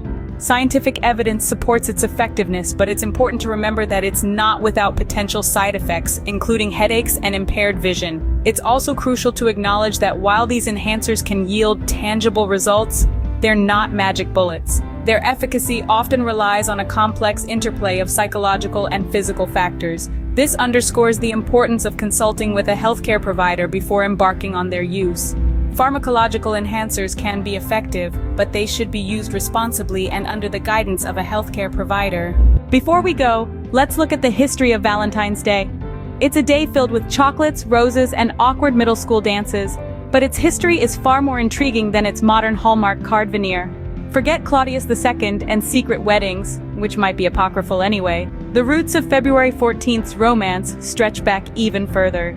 Some say it's linked to a raucous Roman fertility festival called Lupercalia, while others point to the medieval belief that birds chose their mates on this day. Either way, it wasn't until the 14th and 15th centuries that love poems and handwritten notes, the precursors to our modern Valentines, started popping up. Fast forward to the 18th century, and voila! Mass-produced love cards and romantic gestures became the norm, solidifying Valentine's Day as the celebration of love we know today. As we close the book on love and aphrodisiacs, remember, science might not have all the answers to love's mysteries, but it can help us understand the complex dance of hormones, emotions, and cultural influences. What matters most on Valentine's Day, or any day really, is genuine connection and appreciation. Like this video and subscribe to SciSips so you can stay connected to the latest science we explore. Imagine this. Your baby is fussier than usual, barely eating and struggling to breathe. You rush them to the doctor, fearing the worst, only to hear the dreaded words, "It's RSV." This common virus sends shivers down the spines of parents and healthcare professionals alike. But what exactly is it, and how can we protect our loved ones? This intriguing entity, a negative-sense single-stranded RNA virus, belongs to the family Paramyxoviridae. The RSV has an exceptional fusion protein that works as a molecular key, enabling the virus to penetrate the host cell membrane and initiate infection. This invasion strategy is a testament to nature's ingenuity and adaptability. But why should we care about this microscopic marauder? The RSV is not just a fascinating biological specimen, it is the leading cause of severe respiratory illness among children and infants worldwide. Furthermore, it does not spare the elderly and immunocompromised individuals, making it a universal threat. From a global health perspective, the RSV is a minuscule yet mighty adversary. Its ability to cause widespread disease underscores the importance of understanding its biology and mechanisms of infection. RSV, a minuscule yet mighty adversary, has a significant impact on global health. So, how does this invisible invader make its presence known? Well, the respiratory syncytial virus, or RSV, is a sly and stealthy adversary. It starts subtly with symptoms that may seem benign and commonplace. A runny nose, a decrease in appetite, bouts of coughing and sneezing, perhaps even a fever and wheezing. Yet, these are not mere signs of a common cold. As RSV deepens its insidious grip, more severe complications can arise. The virus can infiltrate the bronchioles, leading to bronchiolitis, causing inflammation and congestion in the tiny airways of the lungs. Or, it may escalate to pneumonia, inflaming the air sacs in the lungs. These complications can be severe enough to require hospitalization, particularly in high-risk populations such as infants, the elderly, and those with weakened immune systems.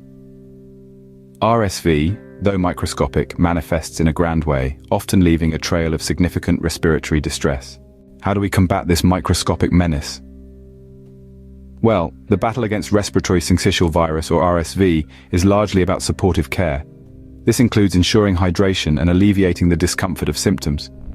We are not completely unarmed in severe cases, however, with the antiviral drug ribavirin standing as our line of defense.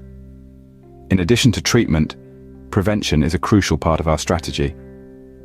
Simple yet effective practices such as good hand hygiene and avoiding contact with those who are ill can make a significant difference.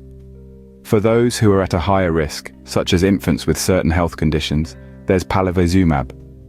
A monoclonal antibody, palivizumab is used to prevent RSV infection, acting as a shield against this invisible enemy. In this microscopic battlefield, our understanding of RSV equips us with the tools to fight back. armed with knowledge and precautionary measures, we continue to wage war on this unseen adversary. In the grand scheme of the microscopic world, where does RSV stand? In the vast tableau of virology, respiratory syncytial virus has etched its mark with significant global health impacts. This stealthy pathogen, manifesting as respiratory complications in its victims, poses a formidable challenge. Our armory, equipped with antiviral drugs and preventive measures, offers a glimmer of hope. Yet RSV's dynamic nature necessitates continuous research. Thus, RSV, a microscopic powerhouse, continues to challenge our scientific prowess, reminding us of the wonders and mysteries of the virusphere. Thanks for joining us on that dive into the world of viruses. Do like this video and subscribe to SciSips for more science videos. Before we go, here are a few little-known facts and anecdotes about RSV. Believe it or not, chimpanzees can also catch RSV. They even exhibit similar symptoms. Adults infected with RSV often show no symptoms, unknowingly spreading the virus to vulnerable populations. RSV doesn't disappear in summer, it simply circulates less, waiting for cooler temperatures to make a comeback. The first case of RSV was identified in 1956, highlighting its relatively recent discovery.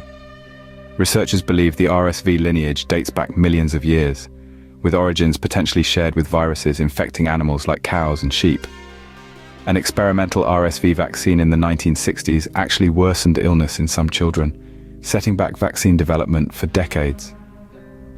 While RSV is the leading cause of wheezing in infants, it's not the only culprit. Allergies, heart problems, and even dust mites can also trigger wheezing symptoms. Older siblings who've had RSV might offer some protection to younger siblings through exposure, though this isn't a complete shield. Some studies suggest early RSV infections might increase the risk of developing asthma later in life, yet the exact connection remains under investigation. While we have strived to provide accurate and up-to-date information, some details may vary depending on individual circumstances and evolving medical knowledge. Please note that any mention of medications, treatments, or preventative measures in this video does not constitute an endorsement or guarantee of their effectiveness. Always follow your healthcare provider's specific instructions and seek professional advice before undertaking any treatment options. So there you have it, folks. Till next time, this is SciSips, signing off.